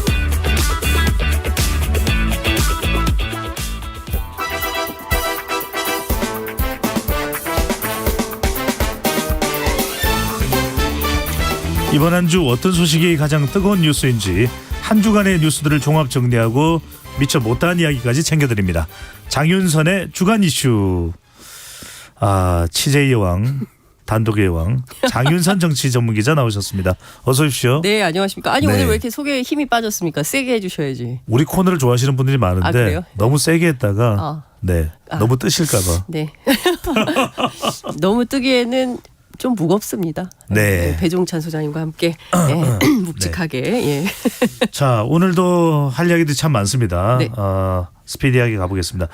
박정훈 전 해병대 수사단장에 대한 구속영장 실질심사. 일단 구인영장이 발부가 돼서 네. 지금 이제 군사법원으로 이송이 되는 것 같은데 네. 일단 이제 현장 취재 오늘 현장은 아니고 이제 현장을 이미 다녀오신 거죠, 그죠? 아니요, 오늘 현장을 다녀왔습니다. 그래요? 예, 제가 배종찬의 시사본부 우리 청취자분들을 위해서 배 소장님이 말씀도 안 하셨지만 이건 세계 최초 아닌가요? 현장에 기자들 많이 있었습니다. 네. 제가 사실은 그 박정훈 대령이 처음 그 KBS 사사건건 출연할 때 이렇게 스치듯이 그 박 대령 출연하시고 그 다음 코너가 저여가지고 이렇게 스치듯이 뵙고 운명의 장면이 있었군요. 그리고 오늘 처음 뵙습니다. 그런데 28년 군 생활을 했다 그래요. 그런데 상당히 뭐랄까 담대하다라는 생각이 좀 들었고요. 현장에 굉장히 많은 그 이제 동기분들이 나왔더라고요. 해병대 동기들이 와서 해병대 군가도 부르고 혼자 이렇게 들여보내서 마음이 안타깝다 하시는 분들도 계시고 했었는데 여하튼 원래 당초 계획대로라면 10시에 영장 실질 심사가 열렸어야 됐습니다. 그런데 제가 현장에 오전 11시까지 있었는데 그 원래 예전하고 다르게 이제 법원이 군사법원도 많이 이제 민간 법원처럼 변화하고 또 개혁이 돼가지고 네. 군사법원 문을 열어줘야 법원으로 들어가는데 그 문을 닫고 못 들어가게 하고 그다음에 군 검찰, 그러니까 국방부를 통해서 이렇게 들어가라. 근데 그 군 검찰 통로를 이용하게 되면 뭐 다른 일반인들이나 뭐 같이 오신 분들이나 이렇게 법정 안에는 못 들어가도 그 법정 밖에서 기다릴 수 있도록, 그리고 가족들도 마찬가지고요. 근데 이제 그 자체가 아예 안 되도록 계속 실랑이를 했습니다. 그런 차이가 있군요. 예, 그러다가 그 도저히 안 돼가지고 민주당 법사위 그 야당 간사인 소병철 의원을 비롯해서 모두 8명의 국회의원들이 현장에까지 왔는데도 군사법원에서 문을 열어주지 않다가 잠궈버렸다고 하더라고요. 예, 2시간 정도 대치하던 끝에 결국 이제 강제 구인해서 박 대령을 데리고 들어갔죠. 박 대령만 들어간 거죠? 아니요, 변호인들이 같이. 변호인까지요? 예, 네. 변호인들은 들어갈 수 있으니까. 근데 다른 사람들은 못 들어가고 이제 그렇게 된 상황인데 왜 이렇게까지 해야만 했을까에 대해서 현장에 계신 인권단체 그 임태훈 군인권센터 소장을 비롯해서 많은 분들이 좀 이해하거나 납득하기 어렵다라는 입장을 밝히고 있고요. 우리 법원이 그리고 또 우리 군사법원이 상당히 그래도 민주화 이후에 많은 진전을 이뤘다고 생각을 했는데 여전히 상황은 엄혹하구나 이런 판단들을 좀 하고 있고 이게 과연 87년 6월 항쟁 이후에 민주화 이후에 민주정부 시대에 쭉 봤던 모습들에서는 절대 보지 못했던 새로운 광경이다 이런 얘기들이 나왔습니다. 네. 어쨌든 좀 심경이 어떠시냐고 제가 박 단장께 물었거든요. 질문을 좀 할 시간이 가능했습니까? 뭐 간단하게 이제 스탠딩 인터뷰 네. 짧게 네. 얘기를 좀 나눴는데요. 처음에는 너무 분노가 생겼대요. 난 절차대로 다 했는데 내가 법을 어긴 게 하나도 없는데 내가 왜 오늘 이 자리에 서 있어야 되나 너무 이해할 수가 없었다. 내가 뭘 잘못했지? 네, 납득이 안 됐고 받아들이기도 너무 힘들었다고 하더라고요. 근데 그러다가 점점 이제 시간이 흐르면서 이 또한 운명이라고 한다면 받아들일 수밖에 없겠다라는 생각이 들었다고 하고, 그리고 이제 눈빛을 보니까 상당히 담대하시더라고요. 그래서 오늘 자정께 혹은 또 그에 앞서서 영장 발부 여부가 가부가 결정이 될 텐데요.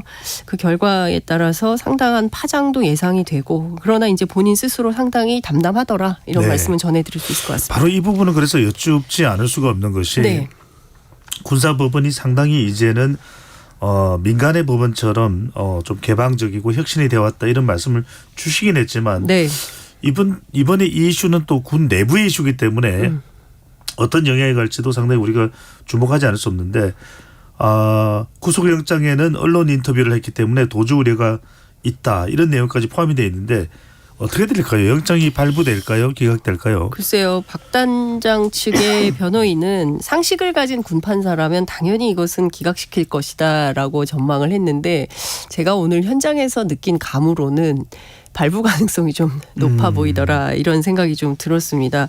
그런데 이제 원래 우리가 구속영장 청구할 때 증거인멸, 도주 우려 이제 두 가지인데요. 사실 이분이 현직 군인이기 때문에 도주 우려는 없다. 이제 이렇게 대체로 봤는데 청구된 영장 내용이 모두 48쪽인데 이 가운데 도주 우려의 핵심 이유로 뭘 들고 있냐면 언론을 통해서 자기 주장을 밝히고 있다. 언론에 계속 유출되는 것을 신속히 중단시킬 필요성이 있다.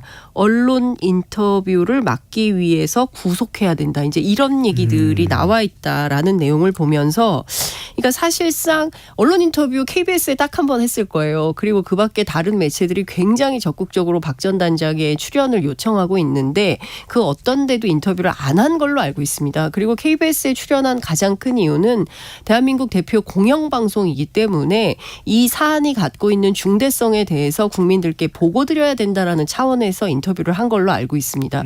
그런데 이거 딱 한 번 가지고 이렇게 뭐 언론에 자신의 주장을 밝혔다. 언론에 계속 기자들이 취재해서 기사를 쓰는 거지 박 단장이 출연해서 얘기를 하고 있는 것은 아니거든요. 근데 이렇게 하는 것이 과연 민주사회의 옳은 태도냐. 예컨대 문제가 있다면 언론을 통해서 서로 공박을 하고 그리고 뭐가 문제인지 국민들이 판단할 수 있도록 도우면 되거든요. 상식을 가진 국민들은 다 판단을 하기 때문에요.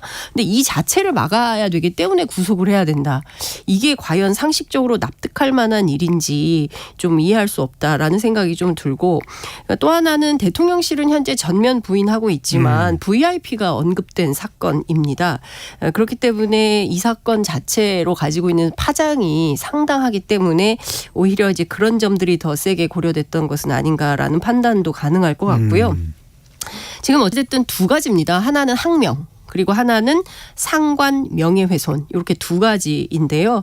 첫 번째는 항명과 관련해서 상관인 김계환 해병대 사령관으로부터 이 사건 수사보고서 이첩 보류하라라는 명을 받았지만 이것을 보류시키지 않고 그냥 이첩했다. 경북경찰청에. 근데 사실 이것은 법률적으로 어긋남이 없는 조치입니다. 그럼에도 불구하고 이렇게 된 데 대해서 상당히 이제 문제를 삼고 있는데 전직 한미연합사 부사령관을 지낸 장군 출신의 김병주 국회 국방위 위원이 있습니다. 39년간 군복을 입고 살았다라고 본인 스스로 얘기를 하고 있는데 12.12 이후에 집단항명 수괴라는 죄를 들어본 바가 없다. 우리 군에서.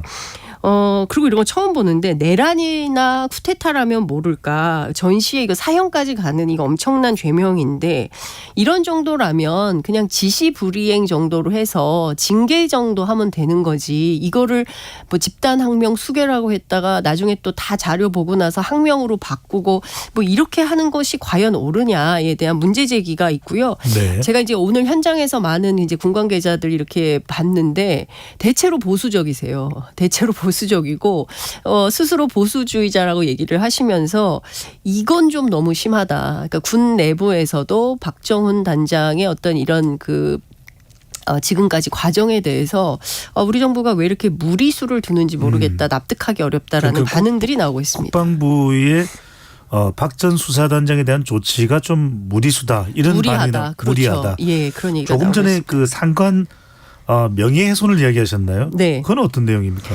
그것은 아시는 것처럼 누굽니까 이종섭 국방장관과 관련해서 인터뷰에 나와서 그 얘기를 했다는 거예요. 핵심적으로는 갑자기 제가 지금 단어가 생각이 안 나는데 언론 인터뷰를 통해서 허위 사실을 유포했다는 건데요. 그 허위 사실의 내용에 대해서도 이제 본인은 사단장 임성근 사단장에 대해서만 얘기를 했지 그 하급 대대장 이하의 급들에 대해서 언급한 바 없는데 그 얘기를 언급한 것이 문제다라고 해서 상관 명예훼손이다. 이제 이런 주장을 하고 있고요. 그리고 기자회견이나 방송 출연을 통해서 허위 사실을 주장했고 자신의 명예를 덜 더럽혔다 이런 주장을 하고 있습니다. 이제 네. 두 건에 대하여 우리 군 판사가 군사법원이 어떤 판단을 내릴지는 지켜봐야 될 것 같습니다. 방송 나간 것을 상당히 문제시하고 있다. 그렇습니다. 이렇게도 볼 수 있네요. 네. 자, 이게 아까 우리 한입뉴스에서도 다뤘던 내용인데 어제 군인권센터가 이제 기자회견한 내용 새로운 사실이 추가로 나와서 상당한 또 파장이 예상되고 있는데 해군 군 검사가 네. 해병대 수사관에게 수사 외압을 암시하는 발언을 한 녹음 파일이 공개가 됐다. 군 검사가 너무 무서운 일입니다. 했다는 건데 이건 어떤 내용입니까? 그러니까요. 이제 해병대 수사단의 수사관하고 그다음에 해군 군 검찰단 소속의 A 검사라고 통칭하겠습니다. 이 A 검사 사이의 통화 내용을 담은 녹음 파일이 2건 공개가 됐는데요. A 검사가 이런 말을 합니다. 국방부 검찰단이 수사 자료를 가져가게 된다면 처음부터 지금까지 조사했던 내용은 싹 날리고 수사를 다 처음부터 다시 할 계획이 혹시 있는 건 아닌지 우려가 된다. 최악의 경우를 상상해서 말씀을 드리는 건데 대비해 놓는 게 어려운 일은 아니지 않냐. 사본을 일단 떠놓고 잘 보관해서 세상에서 없어지지 않게 해달라. 그러니까 요 기록을 수사 기록 980쪽짜리 기록을 그 수사를 해서 변사 기록을 그 경북경찰청으로 8월 2일 오전 10시에 입첩하지 않았습니까? 근데 요곳에 대해서 이게 없어지지 않게 세상에서 없어지지 않게 해달라라고 당부를 하면서 걱정이 된다. 너무 무서운 일입니다라고 한 내용이 이제 어제 그 변조된 음성 녹음 파일로 이제 공개가 돼 있는데요. 말하자면 박 전 수사단장 측에 네. 자료도 다 최대한 확보를 해서 군 검찰의 수사에 잘 대응하라 이런 의미로 봐야 되겠네요. 1번은 그렇고요. 그리고 두 번째는 군 검찰단 안에서 이 수사가 제대로 이루어지지 않을 경우에 대한 대비도 포함이 되는 걸로 보입니다. 왜냐하면 지금 어쨌든 군인권센터가 이제 시민들로부터 5만 명의 서명을 받아서 지금 국정감사 청원이 가능한 상황이 됐고요. 국정감사가 열리도록. 그리고 두 번째는 민주당 차원에서 특검 요구를 하고 있는 터입니다. 그리고 지금 오늘 뭐 제가 앞서 설명을 드렸지만 군 검찰 내부에서 그리고 군사법원 안에서 이 사건에 대해서 제대로 된 수사가 이루어질 수 있겠냐. 항명 사건은 하겠지만 이 최상병 죽음과 관련돼서는 사실은 그 계통에 있지도 않고요. 실제로 이거는 민간법원으로 넘어가서 경찰에서 조사를 해야 되는 이런 사안이기 때문에 그렇습니다. 그래서 이 자체에 대해서 본인들이 이뤄놓은 어떤 수사 기록 이것이 통째로 세상에 없던 일이 될 것을 우려한 그런 발언이 아닌가라는 생각이 좀 들고 군 검사가 너무 무서운 일입니다라고 발언한 것 자체가 국민들한테는 충격적인 멘트가 아닌가라는 생각이 좀 듭니다. 핵심은 980쪽이나 되는 이 방대한 수사 기록이 완전히 세상에서 사라지거나 무위로 되는 것에 대한 두려움과 공포 이런 것을 갖고 있는 것이 아닌가. 그래서 어떻게든 이게 사라지지 않도록 사본을 떠놓고 잘 보관해서 남겨달라라는 당부로 보입니다. 제가 취재한 바로는 네. 이 박정훈 대령이 이제 그 수사단장이 돼서 수사관들하고 해병대 차원에서 변사 기록에 대해서 수사를 하지 않았습니까? 그 최상병 관련해서요.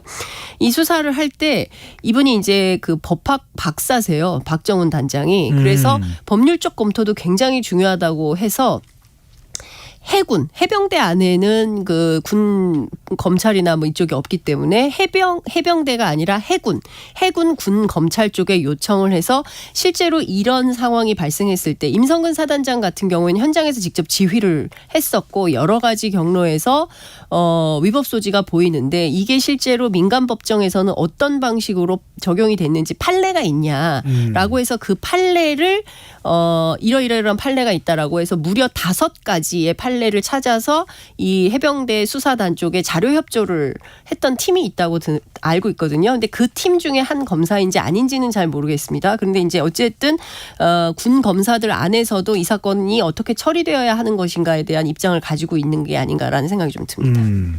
또 하나 알 수 있게 된 거는 박정훈 전 수사단장이 그 수사를 하는 과정에서도 법적인 검토까지도 해가면서 진행을 그럼요. 했다는 것도 알 수가 있네요. 그렇습니다. 네. 예.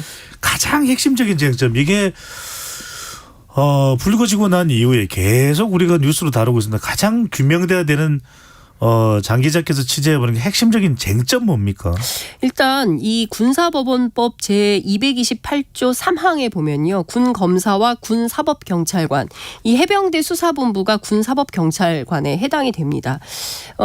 재판권이 군사법원에 있지 아니한 범죄, 사망, 성범죄, 입대전 범죄, 이 세 가지가 해당이 되고요. 이 사망 사건의 경우에는 이렇게 그냥 단순 익사가 아니라 어찌됐든 이 변사로 처리된 이 사건에 대해서 인지를 했을 때는 이 사건을 대검찰청, 고위공직자 범죄수사처 그리고 경찰청에 이첩하여야 한다. 하여야 한다로 이첩할 수 있다가 아니라 해도 된다가 아니라 하여야 한다. 해야만 한다군요. 머스트 의무예요. 예. 반드시 해야 되는 이런 상황이 되는 겁니다. 그리고 법원이 재판권을 가지는 군인 등의 범죄에 대한 수사 등에 관한 규정이 있는데요. 그 제7조 1항에 보면 어떻게 되어 있냐면요. 군검사 또는 군사법경찰관은 법원이 재판권을 가지는 범죄에 대한 고소고발, 진정, 사고 등을 접수하거나 해당 범죄가 발생하였다고 의심할 만한 정황을 발견하는 등 범죄를 인지한 경우 지체 없이 앞서 말씀드린 대로 대검, 공수처, 경찰청에 사건을 이첩해야 한다라고 되어 있습니다. 그럼 이 두 가지 법령에 따르면 박 단장이 뭐가 문제라는 거죠? 인지해서 수사해서 당연히 이첩하는 게 맞는데 딱 하나 있다면 해병대 사령관이 전화해서 이첩 보류하라고 했는데 그걸 하지 않았다는 그 내용이거든요. 근데 사실 이거는 어찌 보자면 법리 안에서 좀 다퉈야 되는 측면이 좀 있어요. 이걸 어떻게 볼 건지. 네. 근데 오히려 이것을 항명이라고 낙인 찍고 계속 이렇게 몰아가는 것이 과연 옳은가에 대해서 실제로 이것을 어떻게 봐야 하는가라는 문제가 있는 것이고요. 그리고 국방부 장관도 여러 차례 사건 이첩은 군사법경찰관의 고유 권한이라고 인정을 좀 하고 있습니다. 그리고 지금 보면 이 문제와 관련해서 계속 박 전 단장한테 항명죄를 적용해야 된다. 그게 다다라고 하는 것은 상당히 무리하고 위험하다라는 게 박 전 단장 측 변호인들의 설명이기도 합니다. 네. 이첩 보류가 있었던 게 7월 31일이지 않습니까? 해병대 수사단은 이 VIP 지시 자체가 없었다라고 대통령실은 지난 어제인가요? 어제 그제죠. 부인을 했죠. 그렇습니다. 국회 운영위 그다음에 국회 예결특위에 나와서 다 일체 부인을 하고 있지만 이 자체를 사실이라고 본인들은 판단을 하고 있는 것이고요. 그래서 이 VIP 지시 자체가 부당하다고 판단을 하면서 임성근 사단장을 빼지 못하도록 실제로 그 수사단 안에서 수사 내용을 100쪽가량을 걸쳐서 더 보강을 했었다는 거예요. 그러니까 수사 내용을 더 보강을 했었다. 근데 이제 이 자체가 이제 뒤집어지고 지금 상황이 이렇게 되니까 상당히 곤란한 이런 것인데 이 문제 등에 대해서도 반드시 좀 밝혀야 되는 포인트가 있다. 특히나 대통령이 경로하고 빼라 뭐 이런 얘기가 있었다는 건데 이게 사실인지 아닌지 사실은 핵심 포인트는 여기에 있다. 이런 생각이 좀 듭니다. 네. 밝혀져야 한다인데 밝혀질 수 있을까가 또 핵심일 수도 있겠네요. 그렇습니다. 알겠습니다. 자, 이번에는 국회로 가봅니다. 바로 이재명 대표 무기한 단식에 돌입을 했습니다. 민주당 의원들은 국회에서 1박 2일 긴급 의총을 열고 밤샘 농성을 벌였는데 오늘부터 100일간의 정기국회가 시작되는데 왜 이 시점일까요? 왜 이 시점에 투쟁의 강도를 무기한 단식을 선택한 배경 밑에 쫙 깔려 있는 그 배경 뭘까요? 이재명 대표가 뭐 미리 계획하고 그 지도부 안에서 충분한 논의 끝에 결론을 내리고 자 오늘부터 단식하겠습니다라고 결정된 것은 아니다라는 게 민주당 내부의 중론입니다. 그러니까 본인이 판단해서 더 이상의 퇴로는 없다. 그리고 여기에서 뭐 민주당 어떤 친명계 한 정치인에 따르면 이런 표현을 써도 되는지는 모르겠습니다만 사실상 죽기를 각오하고 싸우는 시작이다. 이렇게 얘기를 하고 있습니다. 그러니까 지금까지 한 1년 3개월이요. 윤석열 정부 지나고 있는데 이태원 참사, 그다음에 오송 지하차도, 후쿠시마 오염수 방류, 그리고 앞서 설명드린 대로 박정훈 단장 수사 외압 사건, 홍범도 장군 흉상 이전 문제, 그다음에 이제 이념, 공산 전체주의죠. 논쟁. 뭐 그리고 이제 1+1은 100이라는 사람들하고는 싸울 수밖에 없다라는 대통령의 어떤 투쟁 선언. 이런 것들 앞에 그래도 협치가 있지 않겠나. 그래도 뭔가 그 좀 새로운 국면이 만들어지지 않겠나라고 기대를 했는데 지금은 그런 것은 아닌 것 같다. 더 이상 퇴로는 없고 그리고 싸우는 것 말고는 다른 길이 없겠다라고 이재명 대표 스스로 판단을 했다는 것이고요. 그리고 이재명 대표 스스로도 그런 얘기를 하고 있습니다. 국민 삶이 위협받고 있는 가운데 윤석열 대통령이 스스로 자신을 왕으로 생각하는 것 같다. 불안감을 호소하는 국민의 목소리를 괴담이라고 치부를 하고 국민들을 갈갈이 찢어놓고 정치적 이득을 얻겠다는 것은 파렴치한 생각 아니냐라고 비판을 하고 있습니다. 무엇보다 국지전도 불사하지 않을까 걱정이다. 이제 이런 얘기를 하고 있는데요. 지금 보면 양측이 상당히 격하게 격돌하고 있는 양상으로 가고 있고 어찌됐든 그 단식이라는 게 뭐 사실은 삭발도 있고 뭐 집회도 있고 다양한 이제 전술들이 있지 않습니까? 정치를 하는 가운데 단식은 사실 최후의 수단. 이었고 과거에 독재와 맞서 싸웠던 수많은 정치인들이 썼던 것도 최후의 수단으로 이제 단식을 썼는데 네. 이재명 대표가 지금 이렇게 나오고 있어서 사실은 당 내부에도 좀 당황한 느낌도 있고요. 뭐 상황은 그런 것 같습니다. 이 대표가 일단 세 가지 조건을 내걸었습니다. 어떤 내용입니까? 예, 민생 파괴, 민주주의 훼손에 대한 윤석열 대통령의 대국민 사과. 그러니까 그동안 사과가 잘 없었지 않습니까? 그러니까 대국민 사과를 요청하고 있고요.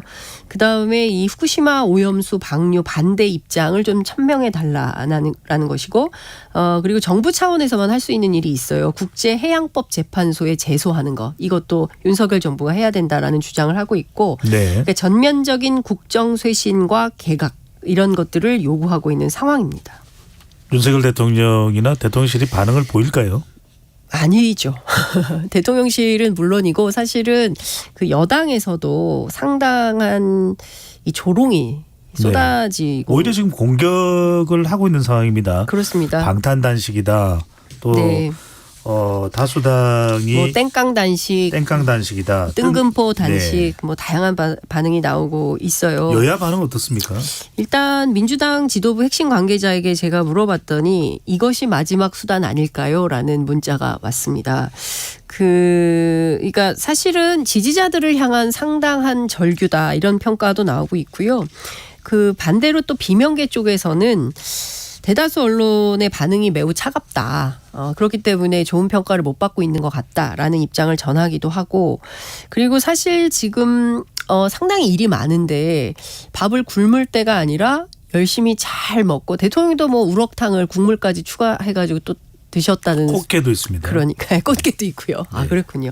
다양하게 드시는데 이재명 대표도 좀 잘 드시고 적극적으로 어떤 그 선두에서 국민의 민생을 살피는 방향으로 해야 되는 거 일을 해야지 왜 굶냐 뭐 이제 이런 비판도 있는 게 사실인데요. 어쨌든 이 대표 스스로 앞서 말씀드린 대로 주변에서 상당히 말렸음에도 불구하고 스스로 결정하고 밀어붙였다는 것이고요. 관련해서 제가 보니까 언론도 특히 보수 언론뿐만 아니라 진보 언론들도 상당히 좀 비우호적인 그런 보도가 많이 나오고 있는 것 같고요.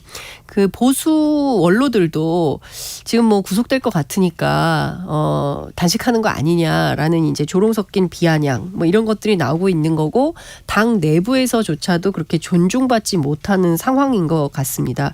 한 재선 의원은 열흘 정도 굶으면 전선이 흐트러질 거다. 라는 예고도 하고 있는 상황인데요. 어쨌든 이재명 대표의 사즉생의 각오로 싸우겠다라는 입장을 밝히고 있는데 상당히 외로운 싸움이 될 걸로 보입니다. 네. 경우에 따라서 이재명 대표가 어떤 출구 전략을 예상하고 있는지 모르겠으나 출구는 없다라는 이제 판단을 하고 있다고 하긴 하는데 여하튼 사흘 굶을 때가 제일 힘들다고 하고요. 그다음에 열흘째가 2차 고비가 온다고 하는데요. 네. 어쨌든 과거에 단식한 정치인들 보면 상당히 힘들어했던 기억이 있습니다. 예, 이재명 대표가 어떻게 될지는 좀 지켜봐야 될 것 같습니다. 네. 이 와중에 이런 말씀 드려야 될지 모르는데 저는 하루에 한 끼도 그럴 수가 없는 사람이라서 방송을 위해서 저는 잘 먹겠습니다. 네. 자 이제 홍범도 장군 이야기로 가보겠습니다. 같은 이야기 또 계속해야 되는 상황 자체가 곤혹스러운데요. 이번에는 한덕수 총리의 발언에서 나왔는데 해군 잠수함 홍범도함 명칭도 변경을 검토할 수 있다. 이거는 어떻게 보십니까? 잠수함 명칭까지도인데요. 그러니까요. 근데 사실 그 세계 해군 표준을 만든 영국 해군 같은 경우에는 한 번 정한 군함 이름은 바꾸지 않는 게 원칙이다라는 것인데 한덕수 총리는 뭐 남의 나라가 그렇게 한다고 해서 세계가 그렇게 한다고 해서 꼭 우리가 그렇게 할 필요는 없지 않냐라는 입장인 것 같고요. 어찌됐든 바꾼다는 생각인 것 같습니다. 그런데 실제 이것은 다양한 논란이 좀 제기가 되고 있는데 관련해서 한겨레가 아주 상세한 보도를 했는데요. 첫 번째로는 해군의 권한 침해 논란이 있을 수 있다. 이 군함에 이름을 붙이는 것은 해군의 고유 권한인데 실제로 해군 규정인 부대 명칭 개정 규정에 따라서 고속정급 이상의 함정은 해군본부 전략기획참모본부장이 함정 그 확보 단계에서부터 또 함명, 선체 번호 뭐 이런 등등을 직접 뭐 결정을 하고 그다음에 진수식 때 선포를 하는 이런 방식이었다는 겁니다. 근데 어찌됐든 지금 이거를 바꾸겠다고 나선 건데 문제는 이름만 바꾸는 게 문제가 아니고요. 이 승조원들한테 늘 이런 교육을 해왔다는 거예요. 봉오동 전투에서 홍범도 장군이 보여준 승리의 역사가 우리 바다를 지키는 잠수함으로 다시 태어났다. 어둡고 차가운 깊은 바다를 항해하는 잠수함은 어떤 작전보다 은밀하고 고독하다. 그 두려움을 이기는 힘은 홍범도 장군의 천둥 같은 기백이다. 이런 등등의 이제 교육을 해왔는데 이런 교육도 다 바꿔야 되는 이런 상황이 되는 것입니다. 실제로 이런 문제들이 예전에는 있었냐? 그런데 두 가지가 있다는 거죠. 하나는 나라가 망했거나 아니면 독재자가 멋대로 바꾸는 경우인데 지금 우리나라가 두 가지 경우에 해당하느냐. 꼭 그렇지 않은 거 아니냐라는 비판도 나오고 있고요. 지금 이 홍범도 한 명을 만약에 바꾸게 된다면 오히려 국제사회에서 한국 왜 이러지? 뭐 이런 비판도 있을 텐데 이렇게 된다면 당장 영국에서부터 반응이 오겠네요. 뭐 그럴 수도 있겠죠. 어쨌든 우리나라 윤석열 정부의 대외 정책 기조가 글로벌 중추 국가 아니겠습니까? 우리가 또 OECD 세계 10대 경제국 이기도 하고 물론 이제 13위로 가라앉긴 했습니다만 지금 상황에서 여러 가지 국제관계들을 생각해 볼 때 굳이 이렇게까지 해야 되는 이유는 뭘까에 대한 의문 부호가 지금 군 안에서 매우 시끄럽습니다. 제가 앞서 해병대 말씀드렸는데요. 해군도 좀 이렇게 됐고요. 다양한 경로에서 이러저러한 문제 제기가 계속 나오고 있다. 궁금해서 여쭤봅니다. 혹시 봉오동 전투라는 영화 제목도 바뀌게 되나요? 그건 바꿀 수 없죠. 그 저작권은 영화 감독과 뭐 이런데요. 478만 명이 봤습니다. 예, 관객이 478만 명이고요. 그걸 바꿀 수는 없죠. 그 전투 이름을 바꿀 수는 없고요. 역사적 사실이기 때문에. 갑자기 궁금해가지고 봉천동 전투로 바뀌나 싶어가지고. 자, 콩으로 정성태님 대통령에게 꼭 드리고 싶은 말씀이 있습니다. 긴장되네요. 저도 긴장됩니다. 1 더하기 1은 귀요미. 죄송합니다. 라는 말씀을 제가 한 게 아닙니다. 정성태님이 보내주셨습니다. 강규태님께서는 두 분 목소리 정말 좋습니다. 바리톤과 메조소프라노의 만남이네요. 감사드립니다. 네, 아유 감사합니다. 근데 사실 우리는 정치에서 가장 중요한 게 상상력입니다. 1 더하기 1은 2다. 이것만 가지고는 정치 발전을 이루기가 매우 어렵고요. 1 더하기 1은 귀요미도 될 수 있고 1 더하기 1은 세련미도 될 수가 있고요. 1 더하기 1은 다양한 경로로 될 수 있어요. 꼭 100. 마이너스 100도 될 수 있는 겁니다. 그래서 저는 좀 지금 가장 중요한 건 민생을 살피는 차원에서 어떤 정치의 상상력이고 어떻게 하면 더 풍요로운 민주사회로 나아갈 것인가에 대한 담대한 여정을 해야 되지 않을까 싶습니다. 네, 정확한 건 하나는요. 장윤선 기자와 배종찬 소장은 귀요미입니다. 감사합니다. 자, 오늘 말씀 여기까지 듣겠습니다. 지금까지 장윤선 정치전문 기자였습니다. 고맙습니다. 네, 감사합니다.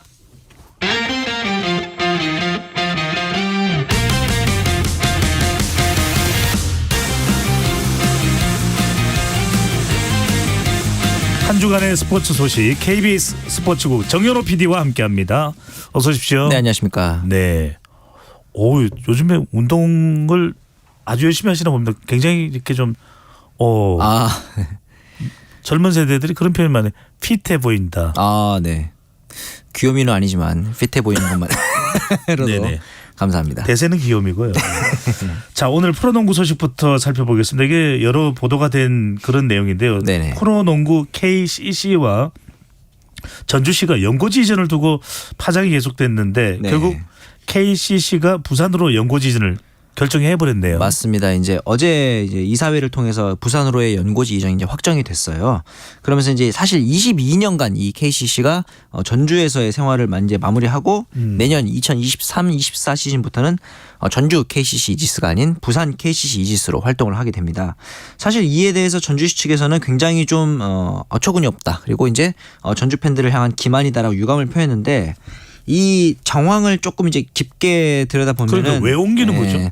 이제 처음으로 이제 문제가 됐던 건 일단 전주체육관이 굉장히 낡았습니다. 근데 이제 처음에 이제 KCC는 이제 기존에 이제 전신이었던 대전 현대 때부터 연고지를 대전에서 전주로 옮길 때 이제 이 전주 종합체육관을 새로 지어주겠다라는 요청을 이제 약속을 받고 전주로 이전을 했어요. 그 다음에 이제 22년간 지내면서 차일필 이 신축 이 요구를 이제 미뤄왔던 거죠, 전주시가.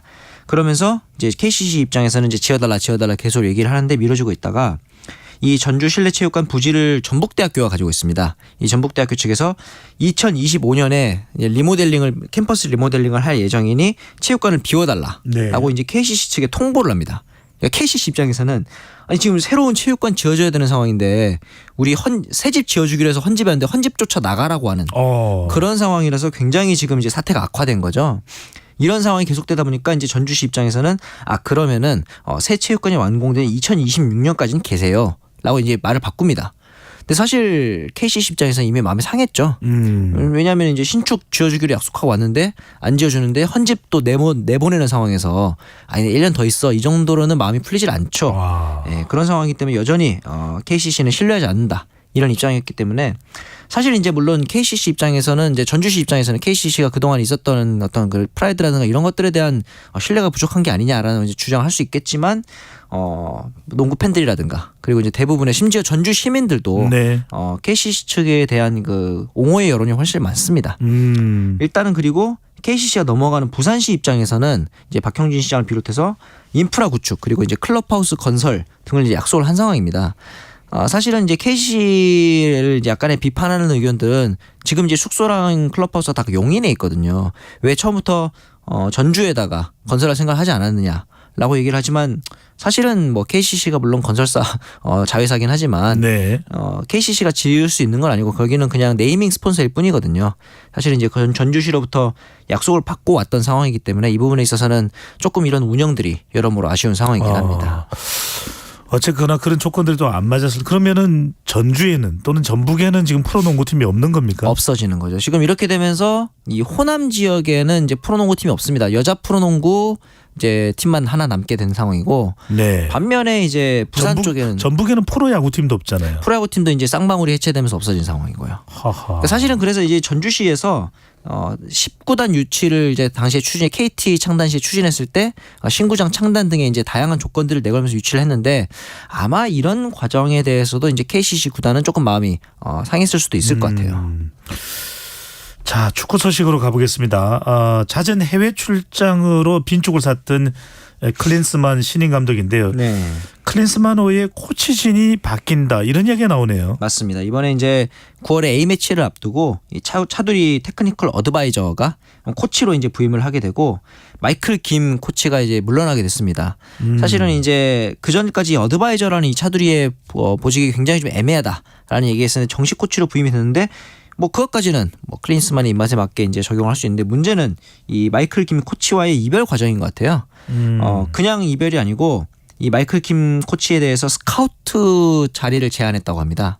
근데 사실은 이 코치 자리와 스카우트 자리는 당연히 하는 역할도 그렇고 처우도 굉장히 다르거든요. 네. 일반적으로 코치 자리가 훨씬 더 처우가 좋기 때문에 이거는 어떻게 보면 약간 강등에 가까운 통보였기 때문에 굉장히 좀 불쾌하게 받아들일 수 있는 거고 당연히 거부해서 이런 결별 수순으로 간다는 점에서는 좀 아쉬운 게 뭐냐면은 사실 클린스만 감독이 지금까지 국내 체류한 기간이 많지 않잖아요. 네. 그 빈자리를 마이클 김 코치가 K리그라든가 K2 리그 이런 다양한 리그들을 누비면서 선수들 발굴하는데 노력을 많이 해왔단 말이죠. 근데 이런 것들을 이런 헌신을 어떻게 보면 약간은 좀 인정하지 않았던 게 아니냐 이런 얘기들이 많고 심지어 어제 보니까 저기 챔피언스리그 조추첨에는 갔습니다.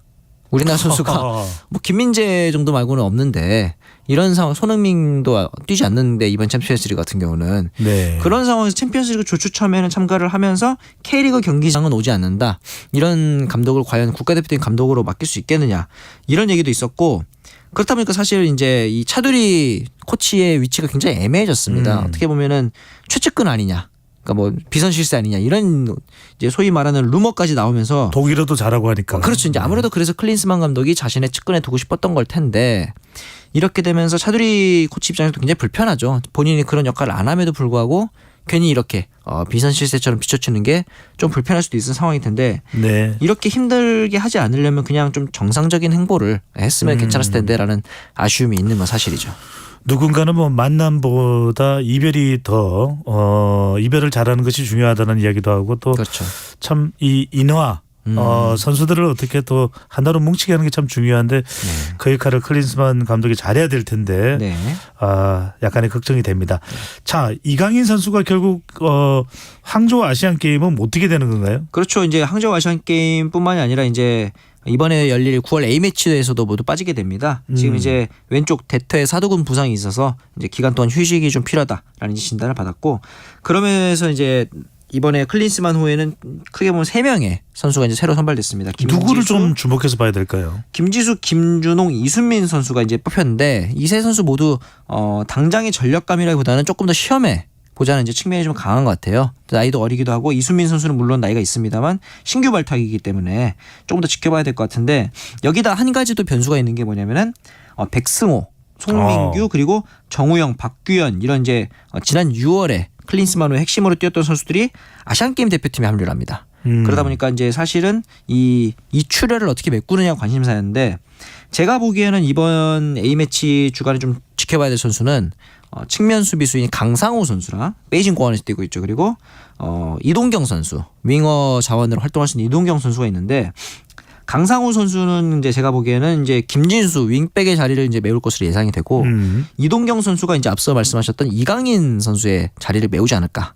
좀 예상이 있습니다. 미드필드 자리네요. 그렇죠. 이제 미드필더에서부터 이제 공격 자원까지 모두 소화할 수 있는 그런 자원이 될 것 같고 이렇다 보니까 이강인 선수가 빠진 자리, 쉽게 말해서 공격 자원 어떻게 이제 선발할 것이냐에 관심이 많았는데 오현규, 조규성, 황의조 쉽게 말해서 1기 자원들이 그대로 나왔습니다. 특히 황의조 같은 경우는 이제 개막 이후에 한 차례도 경기에 나오지 않았기 때문에 실전 감각에 대한 좀 우려가 있었는데 일단은 소속팀과 계속 소통을 하면서 소집에도 무리가 없다라고 클린스만호는 판단을 했다 합니다. 황의조 선수가 지금 어디 소속이 돼 있습니까? 노팅엄 포레스트 소속인데 프리미어리그 개막을 했지만 아직 황의조 선수의 출전은 없습니다. 출전을 해야 좀 경기 감각이 또 살아날 텐데 그렇죠. 그 부분도 좀 우리가 지켜봐야 될 부분이고 자 프로야구 이제 10월 10일이면은 정규리그가 종료됩니다. 자 네네. 우리 청취자분들이 궁금할 내용이 이제 순위가 어떻게 될까? 가을 야구에 그렇죠. 누가 남게 될까? 어떻게 됩니까? 이제 남은 경기가 무려 116경기입니다. 잔여 경기가 꽤 많습니다. 이제 근데 이 상황에서 제일 재밌는 건 역시 1위 싸움 그리고 이제 플레이오프 마지노선이라고 할 수 있는 5위 싸움 요 두 개가 될 텐데 2위였던 이제 KT가 사실 LG의 독주가 꽤 오래됐었는데 최근 4연승을 거듭하고 있습니다. KT가. 네. 그러면서 제가 보기에는 가장 큰 이유는 이 선발진이 탄탄해요. 세계 대체 외국인인 쿠에바스 그리고 벤자민, 고영표, 배재성까지 선발진이 굉장히 탄탄하고 근데 이제 타선도 이제 황재균, 박병호, 알포드 굉장히 좀 살아나고 있는데 한 가지 이제 KT 입장에서 변수가 기존 선발진에 있었던 엄상백 선수가 부상으로 한 달간 이탈을 합니다. 이 부분을 어떻게 메꾸느냐 변수일 것 같고 지금 5위 싸움에서 가장 변수가 되고 있는 팀은 기아예요. 지금 4위 NC 그리고 이제 6위 두산과도 이제 굉장히 좀 좋은 경기를 펼치면서 4위 NC를 한 경기 차까지 쫓은 상태인데 타선이 굉장히 좋습니다. 나성범, 최영우 그리고 최근에는 박찬호 선수까지 굉장히 좋은 타격을 보여주고 있는데 기아도 마찬가지로 선발진의 이탈이 좀 있습니다. 산체스 선수가 부상을 당했고요. 그리고 아시안 게임 기간에는 이의리 선수가 이제 이탈이 될 예정이기 때문에 근데 또 기아가 특징이 뭐냐면 잔여 경기가 가장 많이 남아 있어요. 이 부분을 어떻게 메우느냐 대체 선발들의 활약이 중요해 보입니다. 그렇군요. 자 이번 소식은 우리가 뭐 육상에서도 여러 가지 이야기들을 좀 전해드리고 있는데 뭐 우상혁 선수 이야기 많이 하고 있습니다. 높이뛰기 다이아몬드 리그에서 3위를 기록했다고 하는데 다이아몬드 리그가 좀 수준이 있는 대회인지 어떤 그렇죠. 리그인지. 예. 그러니까 쉽게 말씀드리면 세계 선수권만큼 권위가 있는데 세계 선수권 한 번 열리는데 1년 내내 열리는 투어 형태의 육상 대회다. 이렇게 보시면 될 것 같아요. 이 다이아몬드 리그 같은 경우는 총 13번의 대회가 열리는데 이 포인트로 순위를 정해서 14번째 파이널 대회인 챔피언십 대회에서 최종 승자를 가리게 됩니다. 참고로 이 대회에 우리나라 선수로는 최초로 우사영 선수가 참가를 하게 됐습니다. 포인트를 잘 쌓아서 이제 9월 16일과 17일 미국 유진에서 열리는 최종 파이널 대회에 참가를 하게 됐는데 우사영 선수가 사실 지난 스톡홀름 대회 때 점수를 쌓지 못하면서 좀 걱정이 많았거든요. 아쉬웠어요. 네, 그래서 좀 이제 걱정이 많았는데 이번 대회에서 이제 오늘 아침에 열린 대회였죠. 취리 대회에서 3위에 오르면서 6위까지 얻는 파이널 진출 티켓에서 4위를 자리를 하게 됐습니다. 그러면서 이제 파이널 대회에서 3위 이상의 이제 포디움에 입상한 성적을 기대해봐도 좋을 것 같습니다.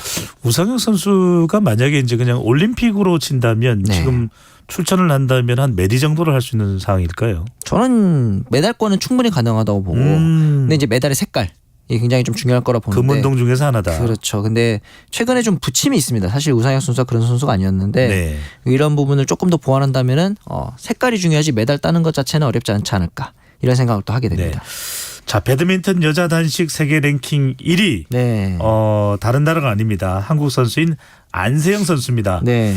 세계 선수권 단식 종목을 사상 처음으로 재패를 했습니까? 뭐 배드민턴 하면 떠오르는 이름이 아마 방수현 선수가 있을 텐데 방수현 선수도 여자 단식에서는 우승이 없습니다. 93년 준우승이 최고 성적이거든요. 예. 그럼에도 불구하고 이번에 처음으로 여자 단식 우승을 이끌어냈고 그러면서 이제 궁극적으로는 이 안세영 선수의 목표는 그랜드슬램입니다. 그랜드슬램이라고 하면은 올림픽, 세계 선수권, 아시안 게임, 아시아 선수권 모두 재패하는 건데 일단은 이제 하나 이뤘죠. 세계 선수권 우승을 했기 때문에 돌아오는 이제 항저우 아시안 게임에서 안세영 선수가 금메달 따낸다면은 어쩌면 그레이티스트 오브 올타임 고트라고 하죠. 예. 이제 배드민턴 역대 최고의 선수를 우리나라에서 또 보여줄 수 있지 않을까 그런 또 기대를 하게 되는 부분도 있습니다. 정말 대단하네 안세영 선수가. 네네. 방수현 선수는 제가 저하고 비슷한 시대라 가지고. 그렇죠. 네. 근데 우리 정현우 PD가 미국 유학파예요? 유학파는 아닙니다. 영어를 너무 좀 잘하시는 것 같아요. 영어를 쓴 적이 없었는데 그렇게 봐주시면 감사하겠습니다. 네. 자, 영어도 자유자재로 구사 가능한 정현우 PD와 함께 스포츠 관련 내용 들여다봤습니다. 오늘 말씀 감사합니다. 네, 감사합니다. 자, 오늘부터 우리 마치는 시간이 조금 늘어났습니다. 그래서 여러분들과 더 조금이라도 더 이야기를 나눌 수 있게 돼서 좋고요. 시사본부 오늘 준비한 소식은 여기까지입니다. 여러분들 어떻게 잘 들으셨는지요? 저는 내일은 아쉽지만 다음 주에 여러분들을 뵈야 될 것 같습니다. 다음 주 월요일 12시 20분에 다시 돌아오겠습니다. 행복한 주말 보내시고요. 건강하고 또 더 재밌는 시간 되시면 좋겠습니다. 고맙습니다.